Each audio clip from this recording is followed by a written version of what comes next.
order. First item on the agenda is review of agenda for removal or adjustment of any items. Do you have any? None? Not that I'm aware of. All right, and we've switched up the agenda a little bit to try to make things flow a little better. So we start out with public forum. Opportunity for citizens who are not on the agenda to briefly share comments and concerns with the board about matters that are not on the agenda. Yes, sir. I just want to acknowledge to the public, I hope they realize that the wealth of knowledge they have of this board. And remember, this board has been actively involved for many, many years. The expertise you guys have is amazing. The infrastructure of the town, the functioning of the town, and keep up the good work, guys. And people are so dedicated when they leave, they even come back to watch. Although he may be on the agenda further down. All right. And then we go to the consent agenda. Approval of public assembly for the Rock Paddlers Association or Club. Approval of public assemblage permit for St. Ambrose. Grand Fondue. Grand Fondo. Request, that's the bicycle race. Approval of annual certificate of highway mileage. And ratification and support of the Trails Network. Make a motion to approve all five. Well, I have just one, got a question with one of them. Which one do you have a question on? I was gonna have a question, but. The bicycle race for June 30th, we usually had an officer at the intersection, and I didn't mention anything about paying, about reimbursing us for our officer to come in. Okay. I didn't see that in the Grand Fonda's thing, that's all. No, we used to have them because they come, now they come the whole length of West Street, they're going pretty fast. So. Right. Bruce, has anybody followed up with you directly? Not yet. Yeah, has the New Haven Legends Race contact you? Because I know they said they would contact you and Brad. It would have been Ryan McCall, yes. Yeah. I'd have to go back through the emails, I don't recognize that name. They probably will, we usually do, but. I mean, it says in their In the report, it about says 8 hours of bicycles, 400 to 500 of them coming through, and if we're gonna have an officer at different stages there. Yeah. In the report, should be it says that they'll reimbursed meet for it. everything that they have in the past. Right. Okay. And that's, And Bruce being new and Valerie being new, and I don't know whether, I believe we got paid last year, officer got reimbursed. I don't know. Billable now. I just have a quick question. The highway mileage, what's considered class 1, class 2, class 3? I mean, I know what state highways are, but what in town is considered a class 1, what's considered a class 2? The map, if you can read it. Yeah, the map is really It is, but it identifies the different classes with the different shaped symbols, and you can see. Class 1, I would I'm say, old. class 1 is like through the center of town. Class 2 would be all our other paved, you probably know this, class 2 would be all our other paved roads. Class 3 would be our dirt roads, and class 4 are our trails. Trails, yeah, I know trails were. So, class 1 state highway are two different because the class 1 is just what we technically own. Right, from the top of Stony Hill to the Okay. Lawrence Fair Rock. Okay. And also, class 2 roads are ones that connect with another municipality. So North Street, I think, would be class 2 because it connects to Moncton.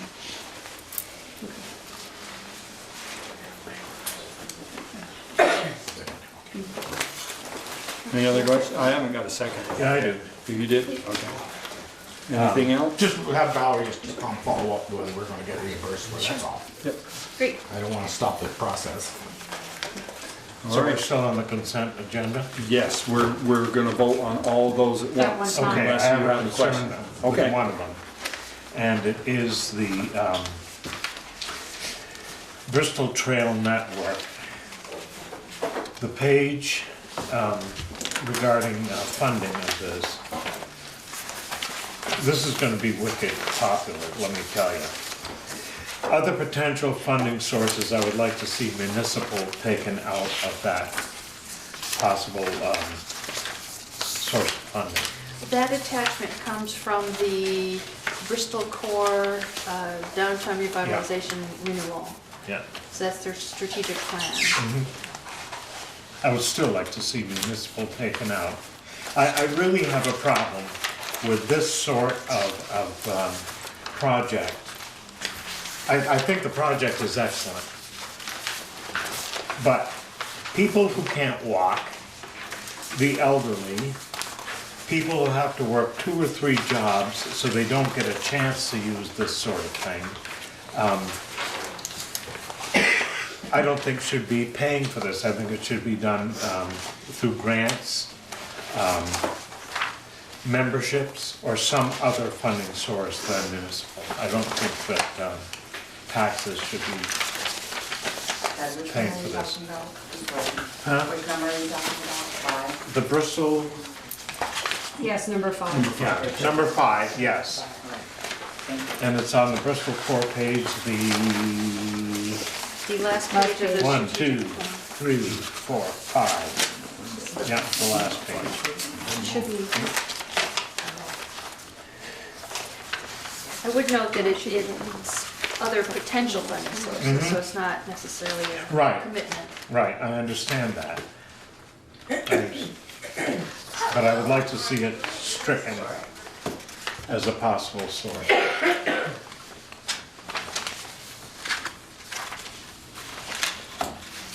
There. What's your pleasure on that? Well, like, So do you want to This is their strategic plan, though. This is already in effect, right? correct? So I don't know that we could actually take it out. We could suggest they remove it. Well, I'm suggesting that they. Yeah, I mean, this was done in 2016, so this was I already. know, I understand. Yeah. But in reading through it, it's always bothered me that this sort of a project that cannot be used by a lot of people who end up paying for it. It shouldn't be that way. So we want to recommend to them that they take that out? Yep. We can do that. Is there consensus of the board? trying to get speed here. Said my part. You just want. Joel? Sorry, can we And go? Michelle, are you okay with asking them to remove that? Remove the. Yeah, I mean, they would have to come to us anyway for approval anyway, so we can deny it anywhere. So whether it's in there or not, Ted, I don't know that it matters to me, because they'd have to come to us for approval. So you want, Ted, you want the word municipal to be removed? Is that it, or? From see. other funding sources? Yes, Other- from Other other potential. potential sources. Other potential. Yeah, other potential funding sources. I guess I have to ask the question, Ted, if, I mean, I'm not opposed to it, I read what you, I hear what you're saying about the elderly and this and that, and the taxes are high enough. But what if they went to our conservation fund, that's a municipal fund, and said, do you wanna help buy a certain piece of trail that the owner doesn't wanna give up or will give up for a price, like they've been buying land, the conservation bought, you know, the easement rights on the Folden Fire property and things of that nature. That's why I don't wanna spend any more municipal money than we absolutely have to, but I don't wanna, if they said, well, then that will really could hurt this whole thing. I think the network, the trail around here will bring in more people, and I think it's a great idea what they're doing. I hear what you're saying, Ted, but I think it's a great idea too. The part that it's gonna bring in hordes of people, I don't think is accurate.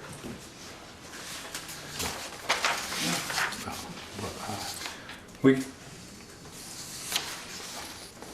I wouldn't have a problem with it, say, other possible potential funding sources. So the word possible's in there. That means, as Michelle said, they gotta come to us anyway. they gotta come to us regardless. And the conservation fund is in there anyway, and that's a municipal fund. So if we take out the word municipal, then we take out the word conservation. Any fund that is supported by the municipal fund. Right, would be the that. Conservation Commission can't give them funds without coming through us either. Right. we have the director of the Corps here, maybe it's on their letterhead, maybe we ought to. It's their Ask strategic it. plan. I mean, if Ted, if you asked to take it out, you're essentially saying that the town wouldn't support any funding. Yeah? We're supported in other ways. Give me some examples then. Give me examples of Use of the land. Yeah. Okay. And what about what Bill just said Yeah, about? we're talking dollars and cents here, and I've really had a problem with this for a long time, where projects like this that appeal to a very small number of people, but are paid for by people who are unable to use it. I don't like that. But if the Conservation Commission is already funding certain things, isn't it already happening? Not sure. Okay. I'm reading their, I don't know what page it's on. I mean, it's a strategic plan. It's a very broad scope. I understand that. And as Peter said, any proposal that either Core had or the Bristol Rec Department had, Rec Club, sorry, had, would have to come through anyway, and you have the opportunity then. Well, you're I think it does a disservice if you take it out now, because it sounds like you're essentially saying we're not going to we don't support the project, or that's what Ted's saying. We don't support it financially. Right. We support it every Well, other way. Right. Because it's a good project. Sure. It's a good project. I just don't think that people who can't use it should be paying for it.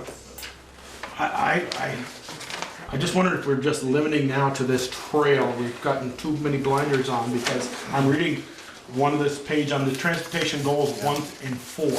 Bristol will have an infrastructure that people can walk and bicycle safely along the town roads. I think that's a great statement.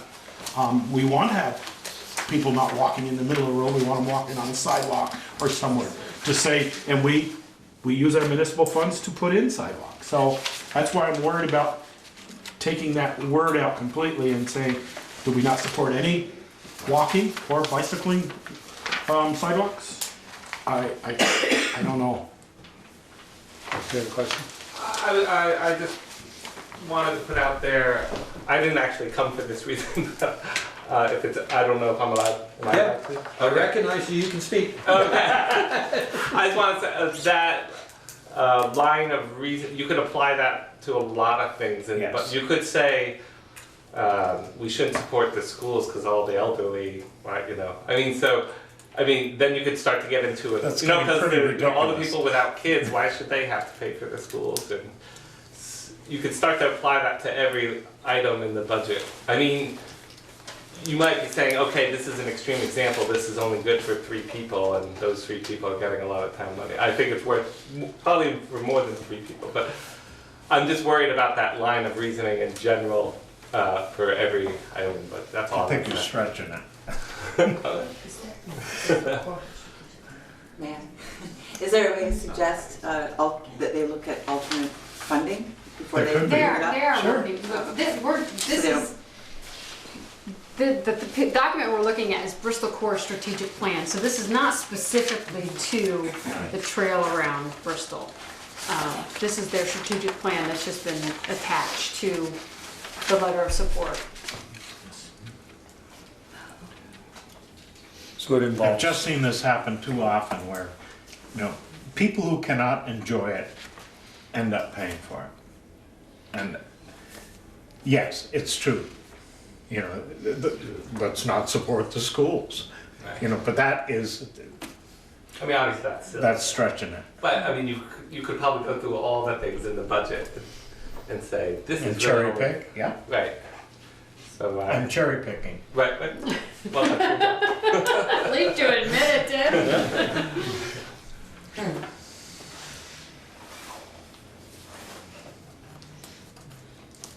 So I need an answer from one of you, one way or the other, and then I don't have a problem with it, leaving it in, and they still gotta come for us, and we'll drill them. Then, I would not want to take municipal out, but I wouldn't mind adding other possible potential funding sources. That means it's possible, but not not a given. a given. Michelle, I can agree with that. you want to take it out? I said, I can agree with Joel. You want to leave it? Yeah, I mean, I'm just afraid if we take it out, then Yeah. you're limiting it to anything. I agree. And Ted's not not unknown to being the odd man out. So Well, and I he's- don't think, he I won't- don't disagree Don't with disagree him. with it. 4-1? 3-1. 3-1 tonight. We're not gonna call Peter. All right, any other questions? All right, so we're voting on all 5 of those. Everybody in favor, signify by saying aye. Do we have to do a second? Opposed, nay? Yeah, Ted did the Ted second. did. Ted did the second. Yeah, I said aye. Yeah, sorry. Motion carried. Great, thank you. Now, I just want to ask a question. Will Tasha put in the minutes what 5 we approve so that, Yes. you know, the public will know what we approved, Right. okay? Word for word, Got it. yeah. Okay. All right. Mark, come on down.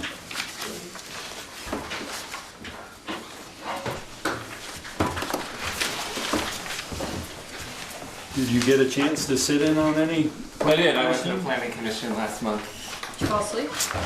No, actually, it was interesting. There's someone from the county planning came, Yeah. and it had been a long time coming. There was just a disconnect there, and there was definitely one and probably 3 other places where our plan that we approved last year might be out of sync with what is considered the regional plan. And the reason we want to be in sync with the regional plan is it's easier to get state grants if we are in sync with what they want in their regional plan. So there's a big incentive to. I don't know why that's actually supposed to happen while we're doing the During the plans. I'm not process, really, yes. but it was pretty interesting. So, and I started reading the town plan. Can you believe that? And you're still, and you're still And I'm interested? still there. Okay. I want to go. You didn't run the other way, huh? Oh, good. So yeah, I'd like to be on the planning commission. Works for you then. We have any new questions for him? That we- No, not if he's been Been to the meeting and he's read the, He's got a Read good the idea plan, of what's he's- going yeah, on? I exactly. haven't read the whole plan. There's still time. enough of it, so Yeah, you know this is something you really want to do. Yeah, okay.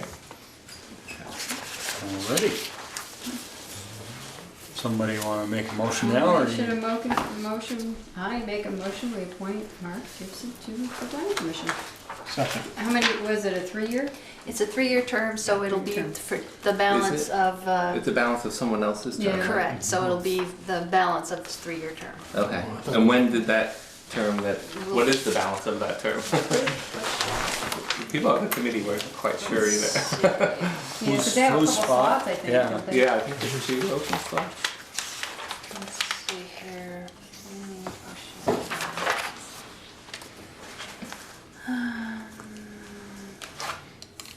I thought it was 3 10-year terms. I thought it was for life. I believe it's 2019. Okay. So, yeah, I think that's right, I think it's 1 year, and So 1 year. then you'd be, without a doubt, if you're still interested, you'd be reappointed. Reappointed. Because you can see they're knocking down the door to take the spot. I do have a pulse, right? We aren't sure, we didn't check it. So we have do we have a motion and a second? All those, Was there a second? Yeah, Ted did. all those in favor signify by saying aye. Aye. Opposed, nay. Motion carried, welcome aboard. Thank you. Good for you. You are officially hooked. We'll get a letter out to you. Great, thanks. Alright. Human Power Parade. Come on down. Right on time, too. Right on time. She's talking about me, not you. Whatever Say it works. starts with a miracle when it comes to me, so. So I actually have more questions rather than, it says that I'm applying for a permit, but I heard that there was some concerns, or just wanted to talk to everybody on the board about it before I started kind of launching into organizing, rather than getting people excited and then kind of hitting a wall. And so, I wasn't sure exactly, chicken before the egg process, so thank you for having me. I presented last year, and so I can present again about what the vision is and where I think it's gonna happen. I filled out a Bristol Recreation permit, but last year we used the athletic facilities, and so we used the skate park. We didn't use any of the public Bristol parks, and that worked out great. And so I wasn't actually sure about that either, but it looked like from the new policy in terms of public assemblance that I needed to get your permit for the parade aspect of it. Correct. And so, but I didn't actually see a form to sign out. It's the same as the Oh, the brick, okay, that Yeah. wasn't clear to me, so, Yeah. I'll probably have to refill it after our conversation, if that's okay with you. So are you looking for something similar to what you did last year, or what your plans were originally last year? Because I was going through my paperwork and I found like an 8-page report of what you had planned on for last year, which was pretty elaborate, and it ended up being a lot different than that. So I'm curious as to whether you're expanding this year, or you're looking for the similar, something similar? Similar. I imagine that more people might show up because it already happened a year. I think last year we had about 150 people, 200 people maybe, which for the first year I felt pretty good about. But it wasn't like a big festival. It was mostly launch into the parade. There was a skate performance. Then there was a parade, and then there was like music and food and options to try out different cargo bicycles and electric bicycles and tabling and stuff for sale. And so I imagine it being pretty similar, possibly a few more vendors, but not like I don't know. It seemed like that size was reasonable and suited the goals of what I was trying to accomplish. So you're with still our planning on partners. doing it at the rec club? I thought that was a great location because the kids love the skate park. And ideally, when I talked to the rec department last year, I was hoping that I could team up with the skate park because I thought they were doing like a fundraising push to fix that up, but I haven't heard anything about that in recent months. Because I know it does need a little help, and so I'd love to take like my personal energy with this kind of event and somehow have it benefit the skate park, because I know a lot of children love it and families. I'm just not sure exactly what that process would look like, but I would offer that event to help, kind of. But anyway, that's kind of the side. Yeah, if you're gonna do that, you should check with Brian. I haven't Right, heard. because I saw him post something on Front Porch Forum a while back about getting together to talk about fundraising for the skate parks. Okay, so I'll talk to For him. I didn't repairs. see that. It needs some repairs. I've Yes, please. had a couple of concerns. Yeah. I mean, and came from our former chief. I asked him, and I'm not gonna elaborate too much, because I just said, how'd things go? Because you were out on the street. The police chief or the fire chief? Police chief. Police chief, Kevin. And he's now retired. Uh-huh. And he said, well, not as well as it should have. And I'm gonna let our officer in charge deal with that. I don't wanna see some young kid get hit with a bike.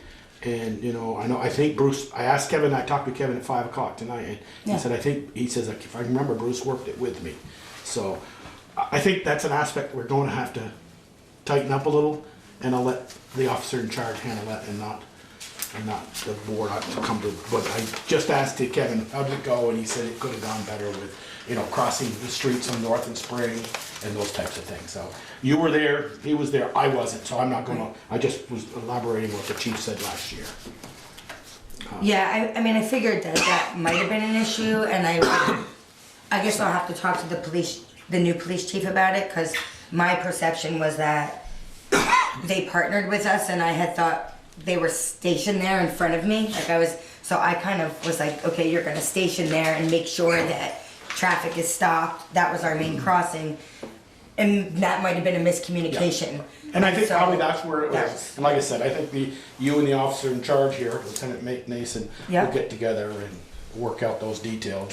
And I guess I wanted to be clear, because I brought a bunch of testimonials with me, but certainly I got a lot of positive ones, but I did get a negative one from one of my neighbors saying that some of the crossings, specifically Maple and Pleasant, where they were located, that everyone, they were concerned because everyone wasn't wearing a helmet, everyone wasn't wearing fluorescent clothing, people weren't using hand signals, and I guess my response, or actually a conversation I wanted to ask you guys is just that, like for me, I'd love it to be seen more as a parade, like on the 4th of July parade, people aren't stopping at stop signs with no traffic, trying to manage what that looks like, because even though I talked about the rules, you know, you have tons of people biking in a clump. It was hard for me to convince them to go single file when there's sculptures and art, and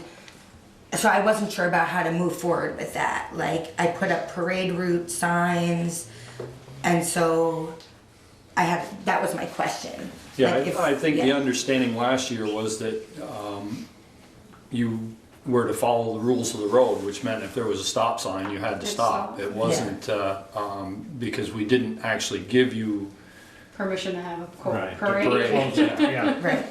So I'm sorry about that. Didn't mean to be going against your permission.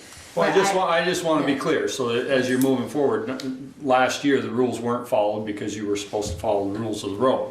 And if you go forward and you ask for something different, or we come up with a different plan, we're gonna expect that it's followed. Totally. I agree with that. And I would have to figure out if we were supposed to follow the rules of the road, how to manage that, because my plan of telling people to stop, going over the rules, having them repeat it, having adults scattered didn't accomplish that goal.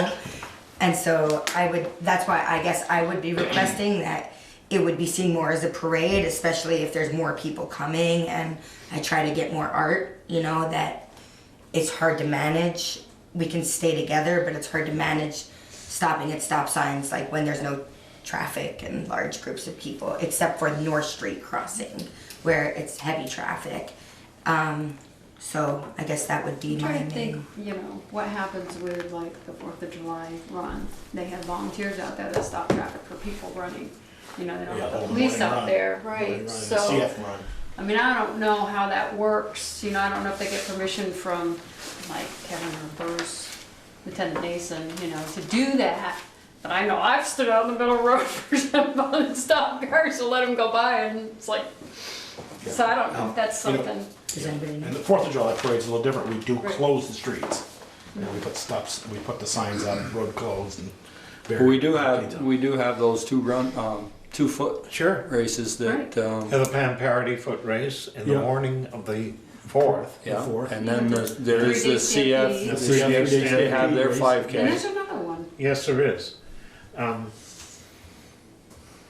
Here's another one. I can't remember. the Well, one and then it we was. also had the one we just approved tonight, the bicycle that comes Yeah, through town. that's And that's good. where I question, you see, they put an officer at the intersections. But they pay for that. They they pay pay for for- that, yeah. right.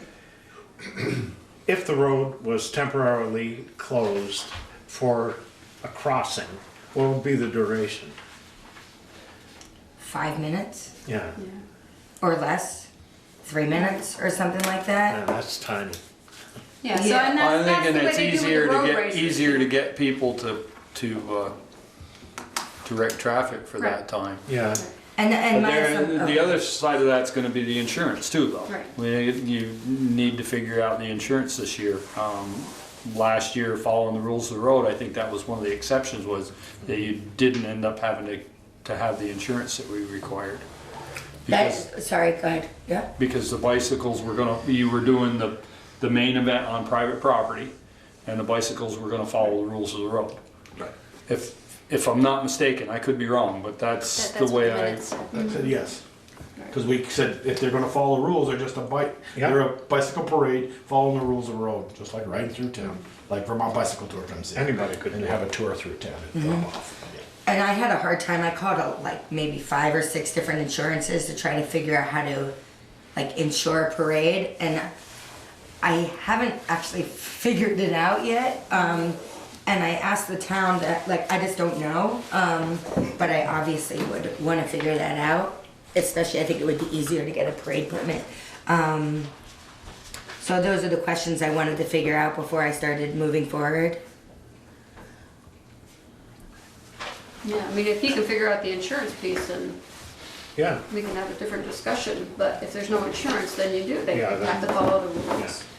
Because the 4th of July, like I called the 4th of July, and I didn't get any information, I couldn't find any information about ensures the parades, only like, I've only been on the 4th of July committee for almost 30 I know, years. who insures it? Huh? Do you know It's who under insures the town, Yeah. it? Oh, it's under the town. It's a town function. town function. Oh, see, I think that's what I was hoping for last year, that the Bristol town would kind of be like, this is a great community building event. Because this year, last year, I don't know if you knew, but I did about a month or 2 of free classes at the elementary school. So we did a bike rodeo in partnership with the police.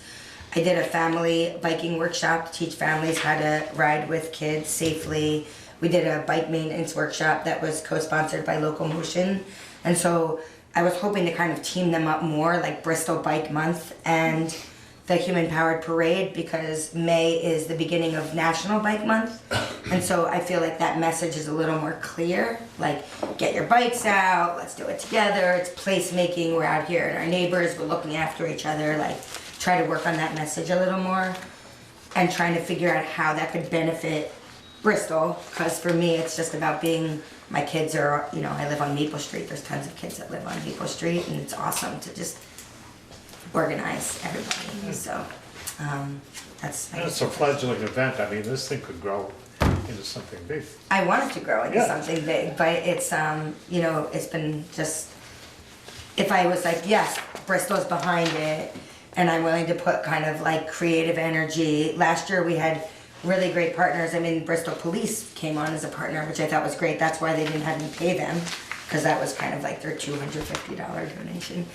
Middlebury Bank came on because they really wanted their name being attached to placemaking and community building. I'm hoping to get Mountain Health as a sponsor. So it just looks nice to say like, oh yeah, this is helping Bristol be a healthier place. And the school, I mean, the gym teacher was just so, and the gym teacher now, Kathy, that took over for Carol, they're really just whatever you want to do to help kind of get that community involved with this event. They've been really excited about it. So, I mean, even if it doesn't happen this year that Bristol can come out, put their name behind it, it would help me, because then it's not like my creative idea, but I'm trying to push forward this vision of community building in place and safety, so.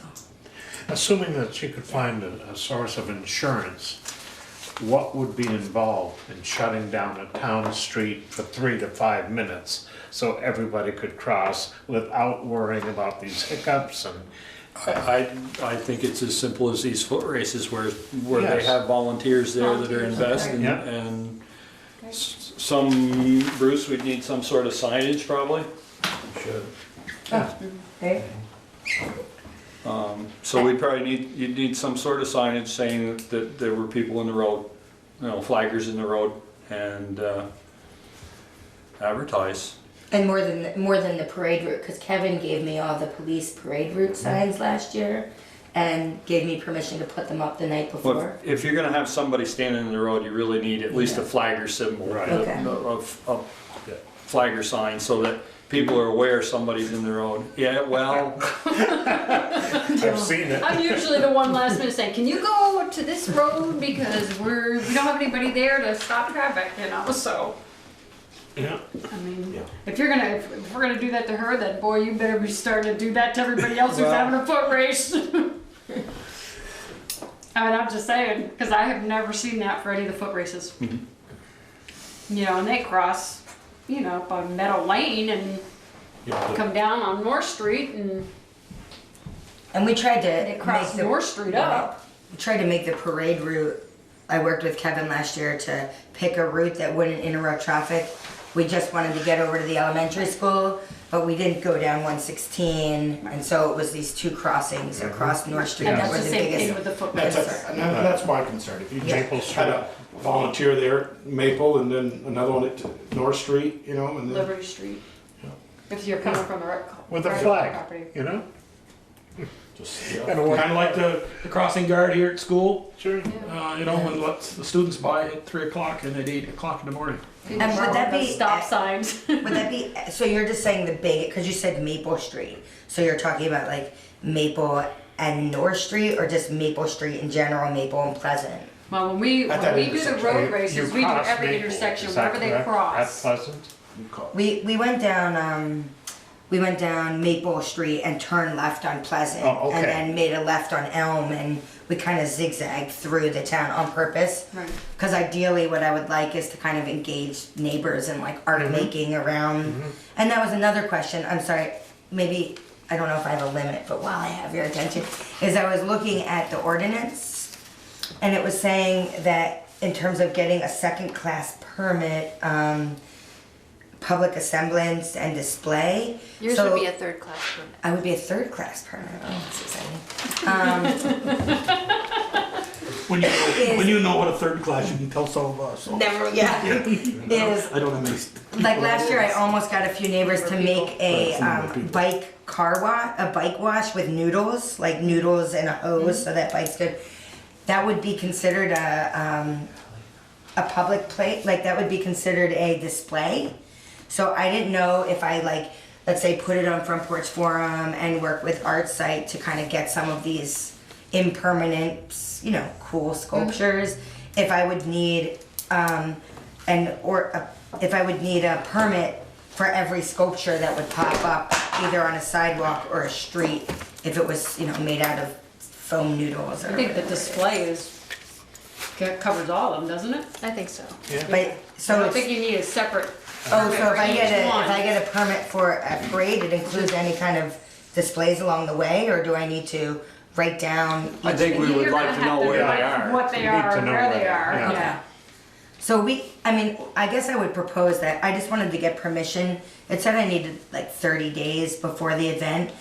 As it gets organized, what I can do is I can come up with a more specific outline of this is exactly where the parade is, this is where I imagine different displays being, and then come back and do a more detailed presentation so that everybody's aware of the details. Sure. But what I'm hearing from you is that I can work with the police to make sure it's safe, and that somehow figuring out volunteers that are stationed, that are visible to make sure that people are crossing safely. But you need the insurance in order to do that. Yes. So Is you there get any way that you insurance. could be under the umbrella of one of your sponsors, just for the hours that, It matters who comes in as sponsors. Like I could Yeah. try to reach out to, Yes. you know, because we tried Middlebury Underground was our main sponsor last year, and the board wasn't willing to put us under their insurance. umbrella. oh, you said the National Bank of Middlebury, you They- had a couple of others maybe, as right, well. exactly. So I can ask And them. they have outdoor functions. I was wondering if you could fall under one of their umbrellas. Yeah, I can ask around. Sure. So I think we asked last year, and I don't remember what the reason. We asked if it could be covered under ours, and I don't remember what the reasoning was that we didn't. Do you? I just remember. think I that mean, Therese gave you some information about where you could check with VLCT or whatever, Yeah. I can't remember, but, yeah, I don't remember what the. I mean, I think if I remember correctly, is that just because it was the first year and no one really knew what was going on, and who knows who I am anyway, You and didn't know you were gonna have 50, 25, or Right. 120. Right. and also I had originally asked for permission to do it on the town green, Right. and then that was like too much, 116.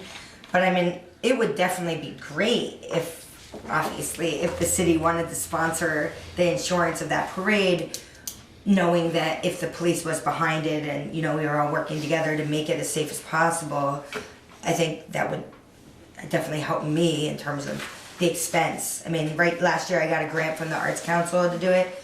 I haven't applied for that grant yet, so like starting at a budget of 0, the insurance definitely always is a more expensive part of the experience. Yeah, and one thing you need to realize is anytime we put extra officers on, we have to pay for them, or somebody has to pay for them. It's not like they can do it. they don't do it out of the kindness of their heart. They're very good, but they, Have you tried and I'm sorry, Champlain Valley Telecom? No, as a sponsor? Is that what you mean? Yes, yeah, talk to them. They're really Really involved in community- a lot. A lot of community involvement. Yeah, very, very heavily involved. I would try them Okay. in a heartbeat. I know I'm much more of a program designer than Then approach you for a sponsor. doing Find somebody who can do that for you. Yeah. Okay, so I guess moving forward, is it like come back once it gets more organized? Maybe I think beginning of the April key or is something? trying to figure out the insurance side of it. But that and how you're going to, how many intersections you're gonna cross and how you're going to And a route, safely and a cross. route, And yes, the route and how safely you're gonna cross those working with the police department.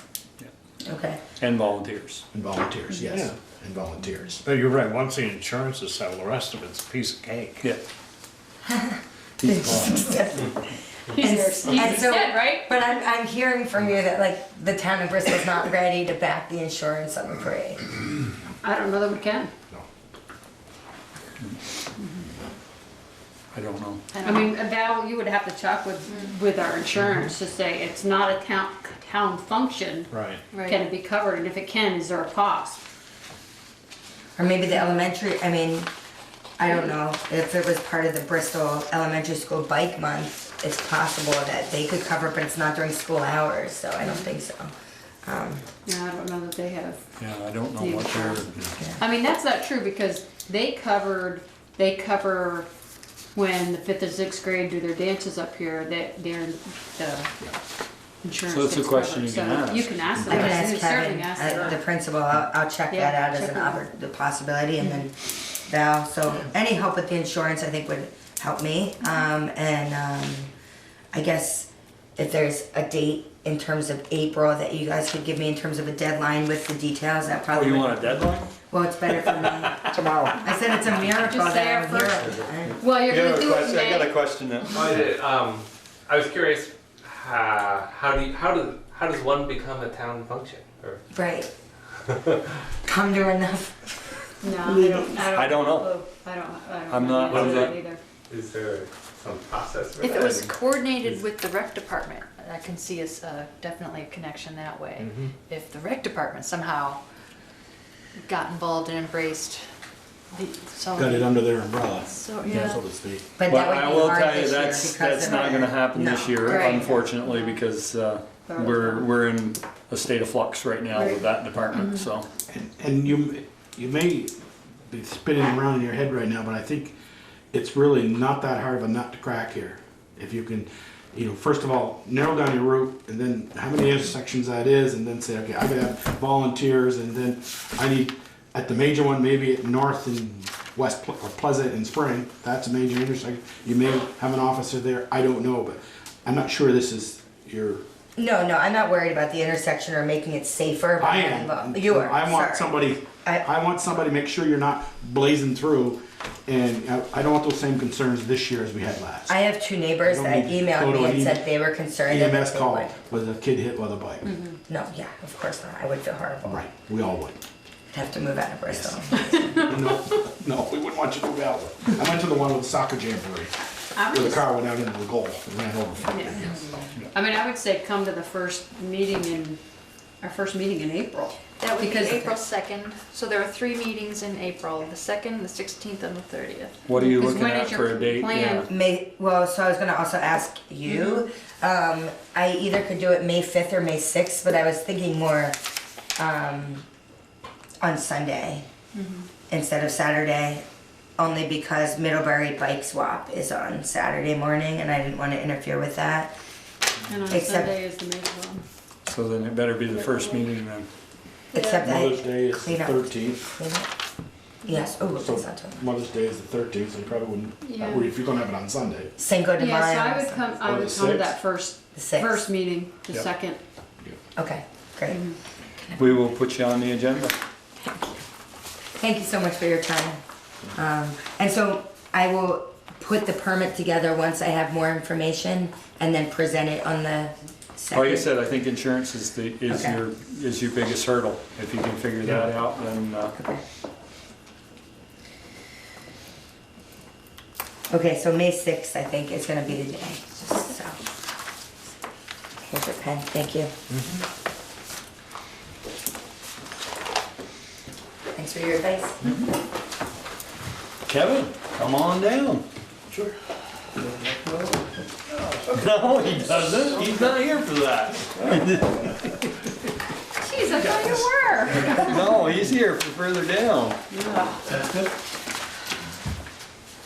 So I'm Kevin Camara from Green Mountain Engineering. part of Alan's company. Here today to talk about the wastewater clean engineering letter report that we did, the draft report that we sent you. And just to go over briefly the alternatives of that, costs, and just to talk about how that all shakes out, and then also see whether you guys, because the deadline is coming up, to see whether you guys want to stay on the priority list for the state funding for that. I did. When you say stay on the priority list for state funding, is that grant money or is that money that we borrow and have to pay back? It's typically right now more money that you borrow and have to pay back. There's very limited grants. A few years ago, there was some grant money out there. But in terms of the project that you're looking to do, it's really only a 2% for a 20-year loan type money available, unless there is a pollution associated with it, which there is the state's pollution abatement program, but you got to prove that there's pollution going to waters of the state and how that incorporates. We don't into want to the get project. involved in polluting the state waters because that's just We'll let Raleigh, St. Albans, Burlington, we'll let them handle those. But pretty much for what we're looking for here, it'd be pretty much, it would be loan money. Yeah. So the issue becomes Low interest loan at 2% for 20 years. we have what, 35 users Right, that's what. paying half, $750,000 worth of debt. Yeah, You- right. I guess I'll turn to your money page here. Okay, we can get right into that if you You want, I read the Sure. report. Okay. Well, I don't do want have some to. There's no handouts. sense in wasting your time. No, I mean, exactly. Yeah, there's $90,000 between 1 and 3. Right. We'll kick Right. the number 4 out for being 2.5 million. Exactly. $2 million. Yep. Will this get us any more users? Yes. This program. That's one thing I wanted to pass up here is this first page. We can talk about that. And I've got some extra copies if anybody from the audience would like some too. I'll pass them around.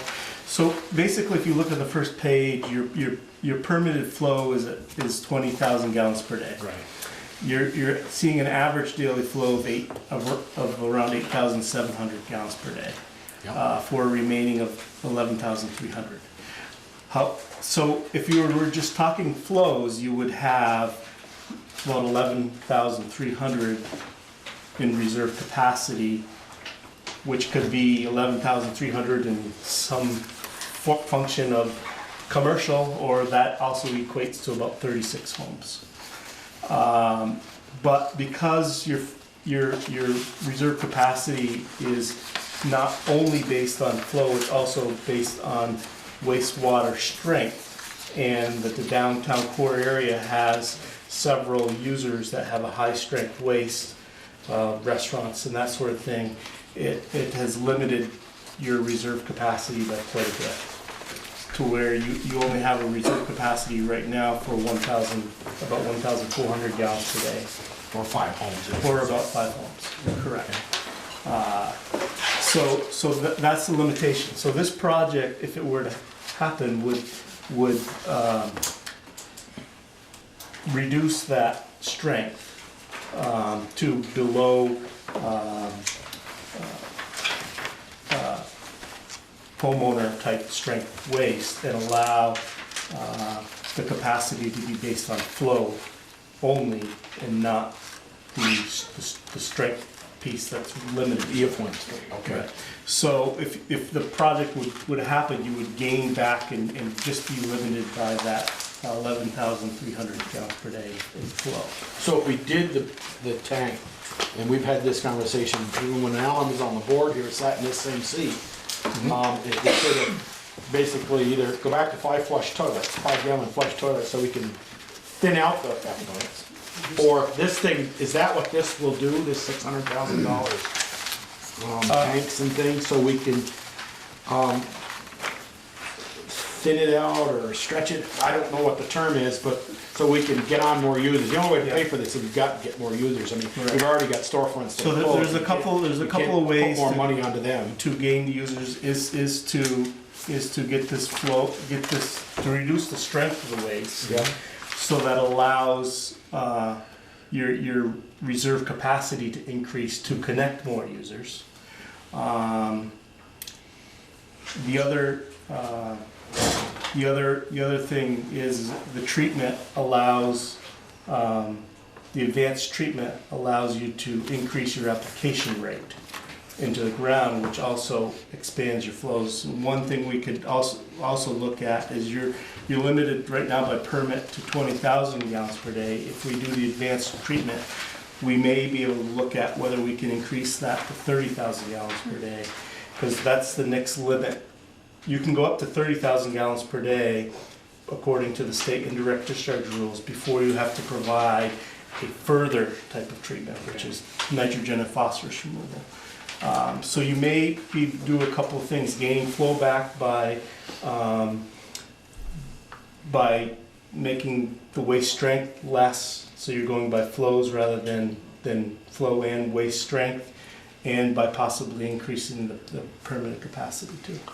So if we had a crystal ball and we could permit this out and say, okay, if we went to 30,000 and put no more businesses on, put more homes, and I'm thinking those East Street homes that are on the bank side. Well, you could put businesses on because Or non-restaurant businesses would go on, but not restaurants. You said that is really the high flow, that's the... Right, but if you do the treatment system, then that doesn't affect it because you are at the end before it goes into the ground, you're reducing that strength. I guess if we went to 30,000 and 36 more homes, let's just play this out, and 2% over 20 years, a payment of, I think our bank pays about $85. We're one of the lowest users. I think it's $85 or $125 a quarter. Our usage is. I think the 85 is the water. So, what would a payment go up if we could add more users? And we obviously the 40 on or 42 on now are going to go up in some. Mm-hmm.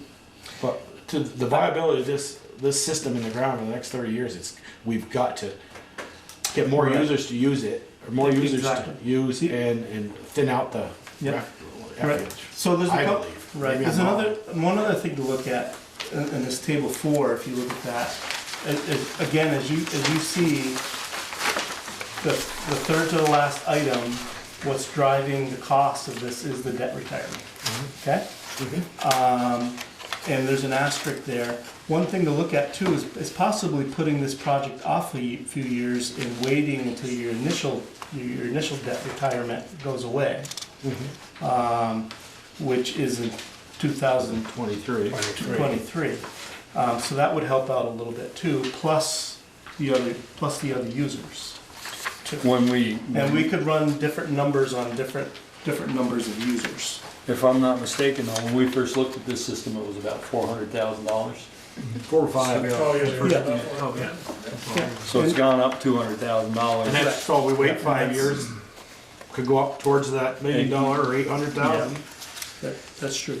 So can I ask a question? I mean, all these numbers are just to do the work on the septic field. That doesn't include the construction to get these people correct onto there. So you're not just talking you're right. this, you're adding on to that. Right, and then we'd have to 100,000, who knows? expand the district, and Right. there's a lot to it. There's a lot to it. So we're not just talking $600,000. No, you're probably going to be up towards 8 to 1 million. Right. And doing that as far as expanding, you could do it a couple different ways. It could be a town project, or it could be, that a business or subdivision or something that desperately wants to connect, and they could pay for that collection system themselves too, and then hand it over to the town after. That's another option.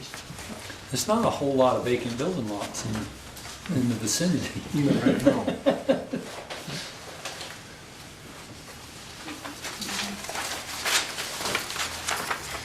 I have a question.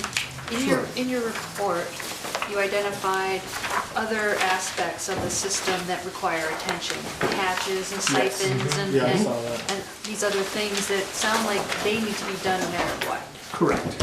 So is there a separate cost for that level of maintenance?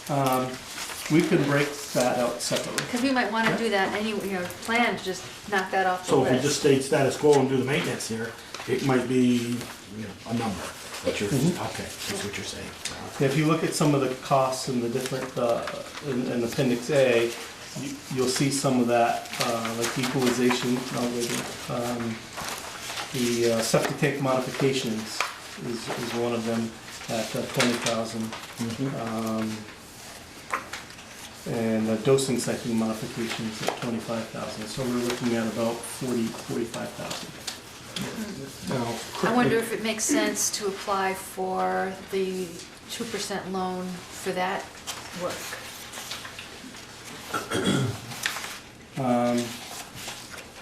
It's a lot to kind of go through. Well, go ahead. Yeah, I don't think, those issues are more maintenance Yeah. issues, and I don't think there are any capital monies from the state to accomplish those. Okay. Right. They're really ongoing maintenance costs.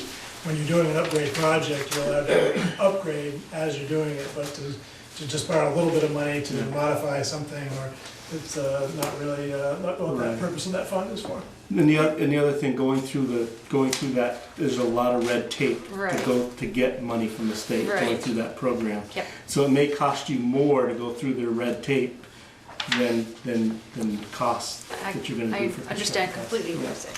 So if this, I mean, to maintain on our priority list, we have to tell them we're still interested. But maybe we wanna wait however many years. Will that keep us, or will they eventually boot us out? No, I mean, you can get off the list and then at some point come back onto the list. How many years has it taken us to get on the priority list? Right, well, the fact that we finally moved up. Been a to while. where we're- And it changes every year because Yeah. new projects come up. New projects So come you up might get bumped with next higher or year, lower and be on priority. again, and be in the priority funding list the following year. You never know who else is applying for those monies. Is there, I haven't been down to the fields in probably a year now. Is there room to expand that field? No. Okay. If you haven't been down there, what you have are 8 leach fields. Right. So you have one large 30,000 gallon septic tank that feeds a distribution box, and there's 5 leach fields on the right side and 3 on the left side. And it pretty much goes from Basin Street over to the bank, from east to west, east to west. And so this would be putting in a treatment system between the septic tank and the distribution box. Add basic treatment in between those two. Further treatment. And that would reduce the strength. That would reduce the strength. Yes. But then there's also there's some increased maintenance costs Yep. on that as well. Right. And that is shown in the tables in the Table 4. table 4, where you see that there's increases down through as you go. Maintenance and pumping, electricity, testing, engineering, capital reserve. So we've added those in for the project, those increases in operation and maintenance costs. That's true.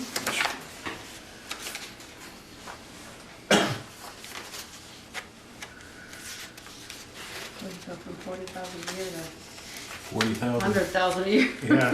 Yeah. Right. Right, and again, the biggest part of that is the debt service. At the state's program of 2% loan for 20 years.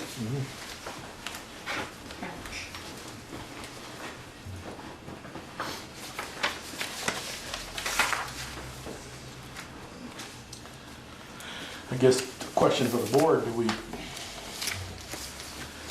you said it was 2023 that debt service retires. Valerie, is there any penalty with paying that down early? And if we gradually increase the rates a little bit, So you pay that debt load maybe to 2020 instead of 23, get it. And I don't want to say we're getting them ready for more sticker shock, but we know we got to do something. And like you said, we've got maintenance down there of, I don't know how many thousands of dollars. I remember when Alan sat at this table telling us, the system isn't just walk away and leave it alone over there. You gotta put some money into it. It's like our water department, water system. We've seen that, and you know, we've tried. We're doing West Street, and then we're gonna do another, hopefully another street in a few years. You wanna keep your infrastructure up, you've gotta put some money back into it. I'm not familiar yet with the terms of that current loan, but Right. I'll look into it. But if that went up maybe, you know, 10–15% increase in the rates, and I know that sounds like a lot, but if you're paying $100, it's $115 a quarter, and it gets you more in line to when that goes away, if you could go away in 2020, to get that 103 might be, be 150 then. I don't know. Yeah. And one thing you may want to look at, right now you're only putting in 169 in your capital reserve. That capital reserve could be used, for doing those bigger maintenance items. I don't know what your capital reserve balance is. It's not much. No, it's not. No. We had money in there at one point that we used for some of the upgrades or something. What did we have? We had 30 or 40,000 that we used to do. I'm looking at you because you were here at the time. We did the latches, right? We did the hatches. Yeah, but That this was, done we had to do something. We had to do something that cost a fair amount of money, and I don't remember just what it was. We're looking at access hatch to the septic tank, but I don't know that was ever, It's done. it's done now. Yeah. Yeah, so that was part of it. Then we had the slide. One of the things I wanted to point out is if you do, let's say, for some reason, there's a stimulus package, something like that comes through, you're on the priority list, it doesn't cost you anything to get on the priority list. So if a stimulus package happens to come along, which people are saying might or may or may not happen with infrastructure, you're not quite ready to proceed, but you're at least on the list, and the state will say, oh, we could do that one, and we could do that one, as they go down the list. So it doesn't cost you anything to be on the priority list.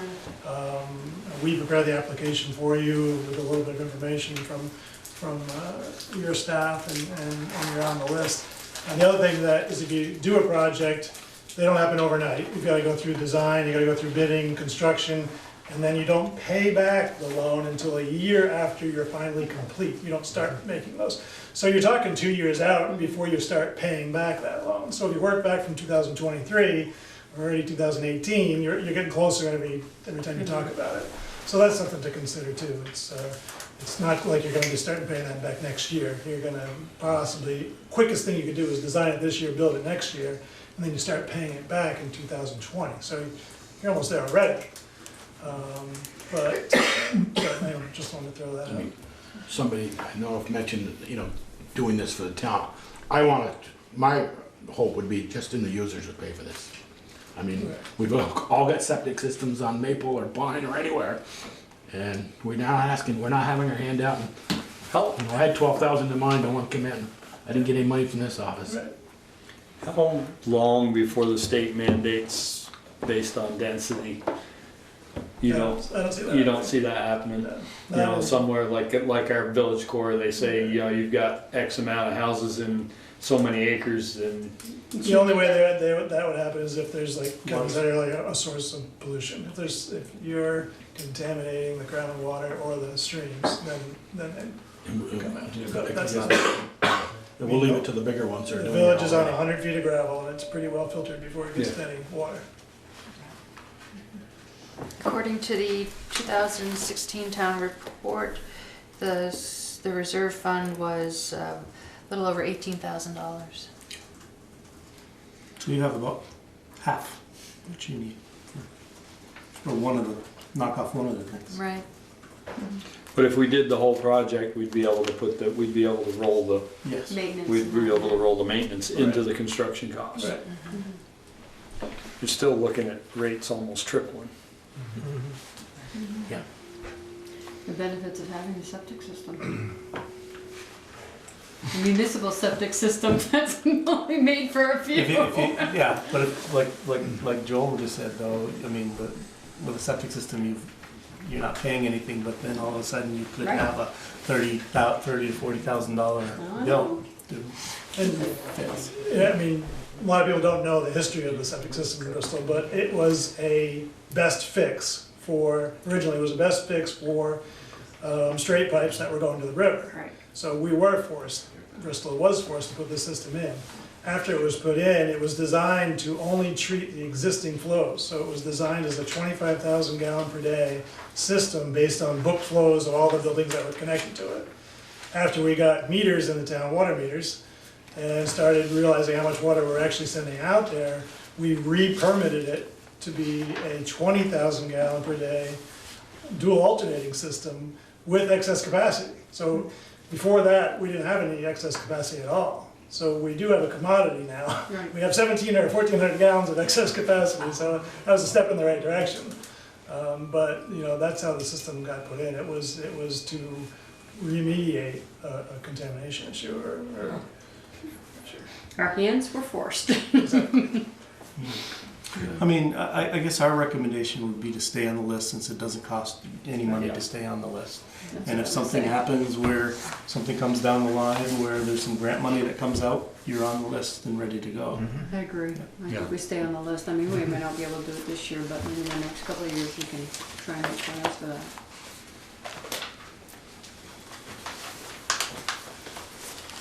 So, I didn't mean to cut you off. Did you have a presentation you No, wanted to make before we jump right into the money? You made it very easy for me. It all boils down to dollars and cents, Exactly. unfortunately. It does. Yep. I was kind of hoping to do a short version myself, but you made it even shorter. We like short.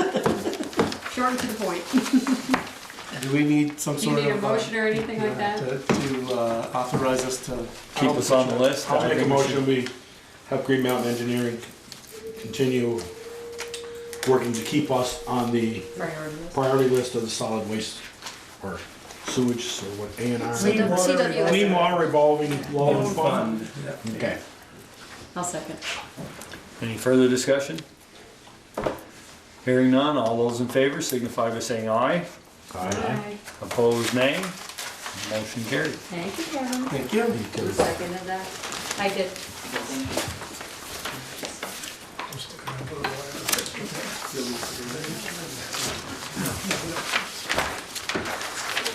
All right. Thanks, Kevin. Susan Mahoney. Come on down. All right, all three of you can Somebody come. grab a chair. Bring a chair. There's Bring a another chair. chair. There's a chair over there, Dave. We can take this one. I only have one name on my paperwork. It said et al. That's not us, it's actually three real people.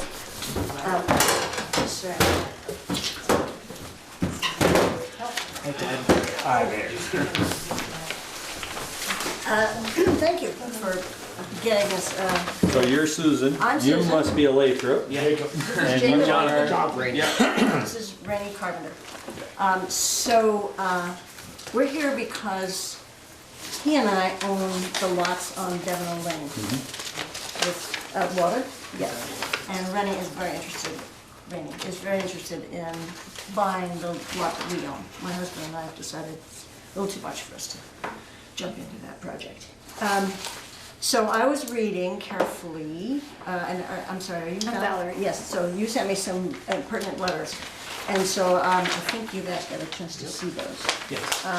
And I think perhaps the most pertinent thing is to look at what you've already written, whoever was there in May of 17, on this topic. Yep. Yeah. And there's a sentence in there that at the end of the Selectboard minutes from May 15, 2017, it says, seems a little unclear to me, but maybe you all knew what you knew about that. Heffernan recommends a service line connection to Devon Lane instead of North Street within the town's right of way. I didn't quite understand.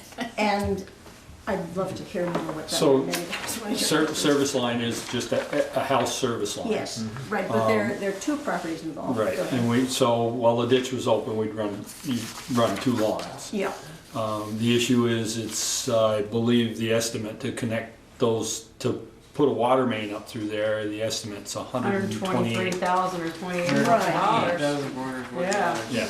right.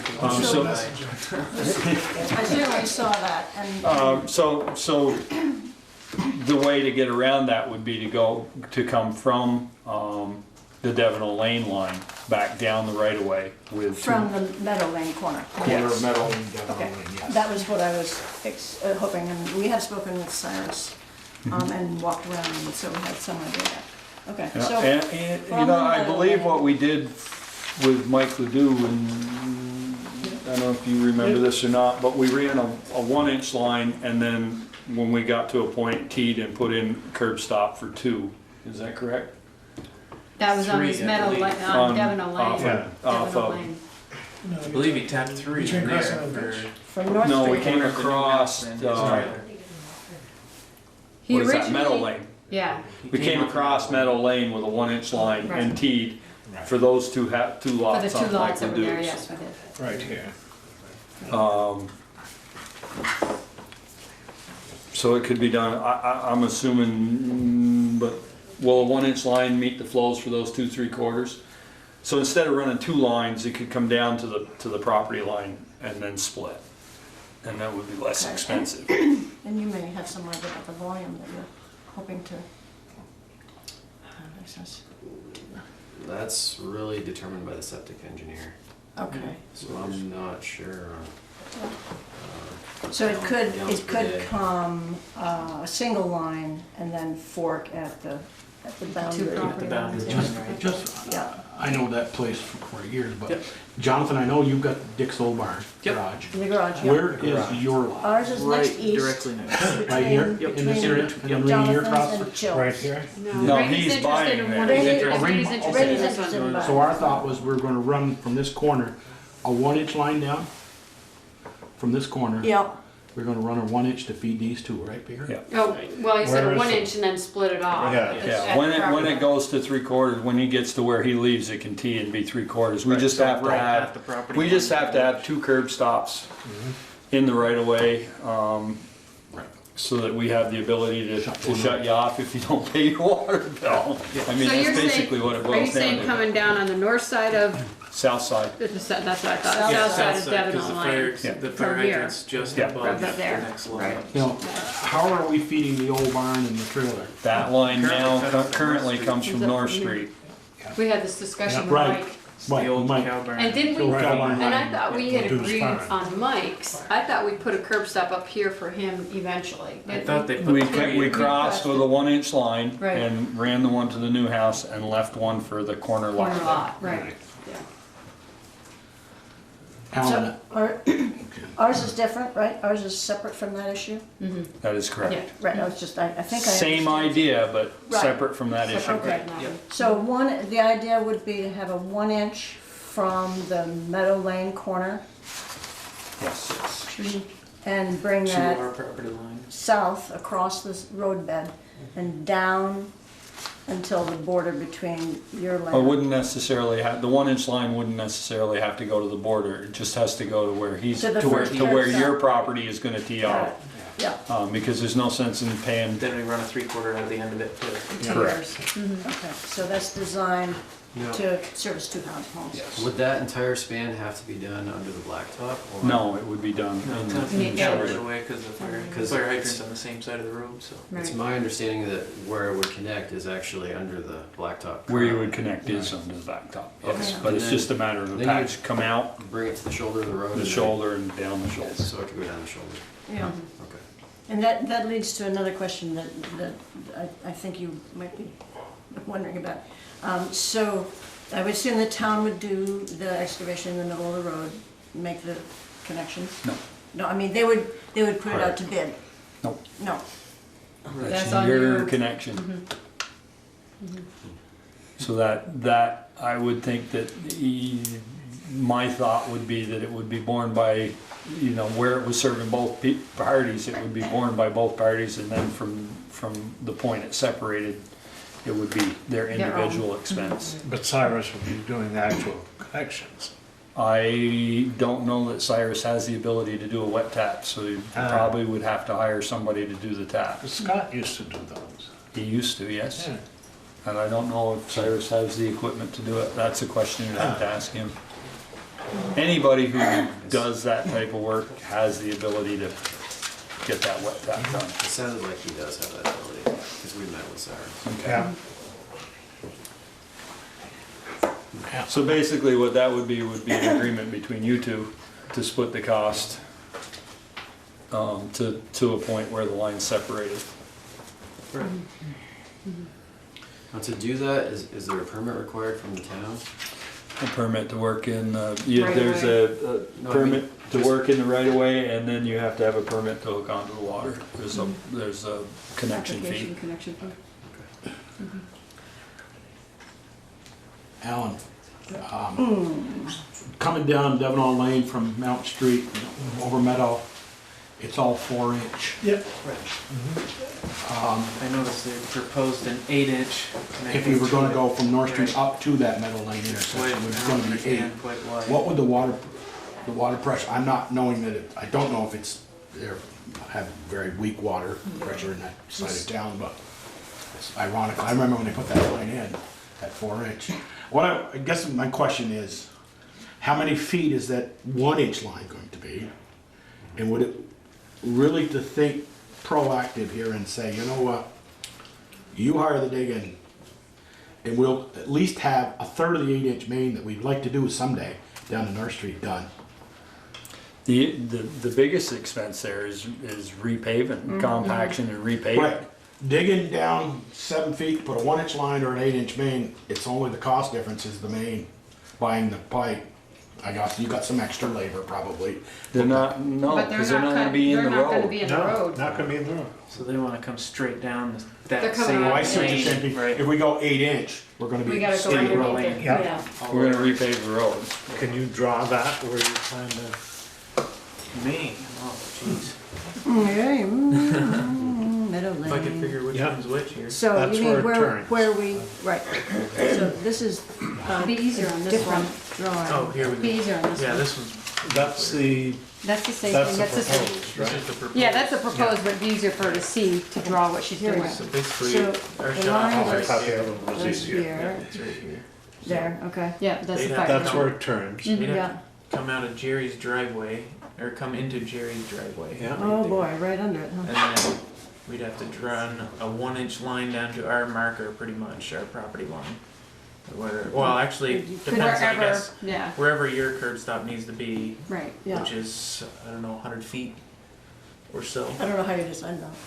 but, well, it's 450 or so from here to Is there. that total? Estimated. At least From reach North your Street to- property Estimated line. North Street to there was 450 on And our pipe, property so, line is right around here. yeah, it's. It just that's depends on right. how far you want that service line to go. Right, yeah, exactly. So there'd be a curb stop somewhere here for us, and then it would go on 3/4 3/4 Right. over to mine. here follow and on this side of the garage. Right to there. down the, So you're gonna- Well, the curb stop would be out here. The curb stop would be at the got road. it, at the Yes. road edge. Yeah. Yeah, just over Yeah. and on the Yeah. right-hand side. Mhm. I mean, those are, Would you do the curb stop at the 1-inch for both of them, or you would No, do the they curb have to stop be at the separate. 3/4? They gotta be Okay. separate. They have to be separate so that we can shut Shut one or them the off. other Shut them off. You can shut one off without shutting the other Yeah. off. Put them right next to each other, they just have to separate. Yeah. Right. Exactly. Kind of like that over on Liberty Street there, there's 3 of them. Yeah, no. Down through there. I'm in love with that. There shouldn't be. so I guess my first Oh, this one's mine? Yeah, but I can do Take on this, Steve. Here, just switch pictures. is back to No, that's all right. the Let me just question see of that. the excavation in the side of the road is considerable. I'm No, sure. this is the, And I don't need It's, this. it seems, if I could just say, that the 2 properties that we own are really dead in the water. Without the water. so And I'm just putting out the word that, what I will tell you is that if we put the new water main in, at that point, we would put the curb stop, okay. If the water, let's say the 8-inch water main was already there, Yeah, coming up through the center of the road. yeah. You're gonna have to dig to the center of the road to hook onto it. It's just that This it's is existing. closer. But it would still be the same cost? The cost of repairing the road. What you're looking at is an Yeah. 8-inch main proposed, Oh, and here is the So- garage. All the homeowners who have a water main going down the Would come, center of Yeah, the road and in the front of other their one would be house here. have all had to pay to, this would be. when their for house both. goes in. That is to correct. dig to the, Into the road. so it's, that's clearer. Not sweeter, but clearer. Um,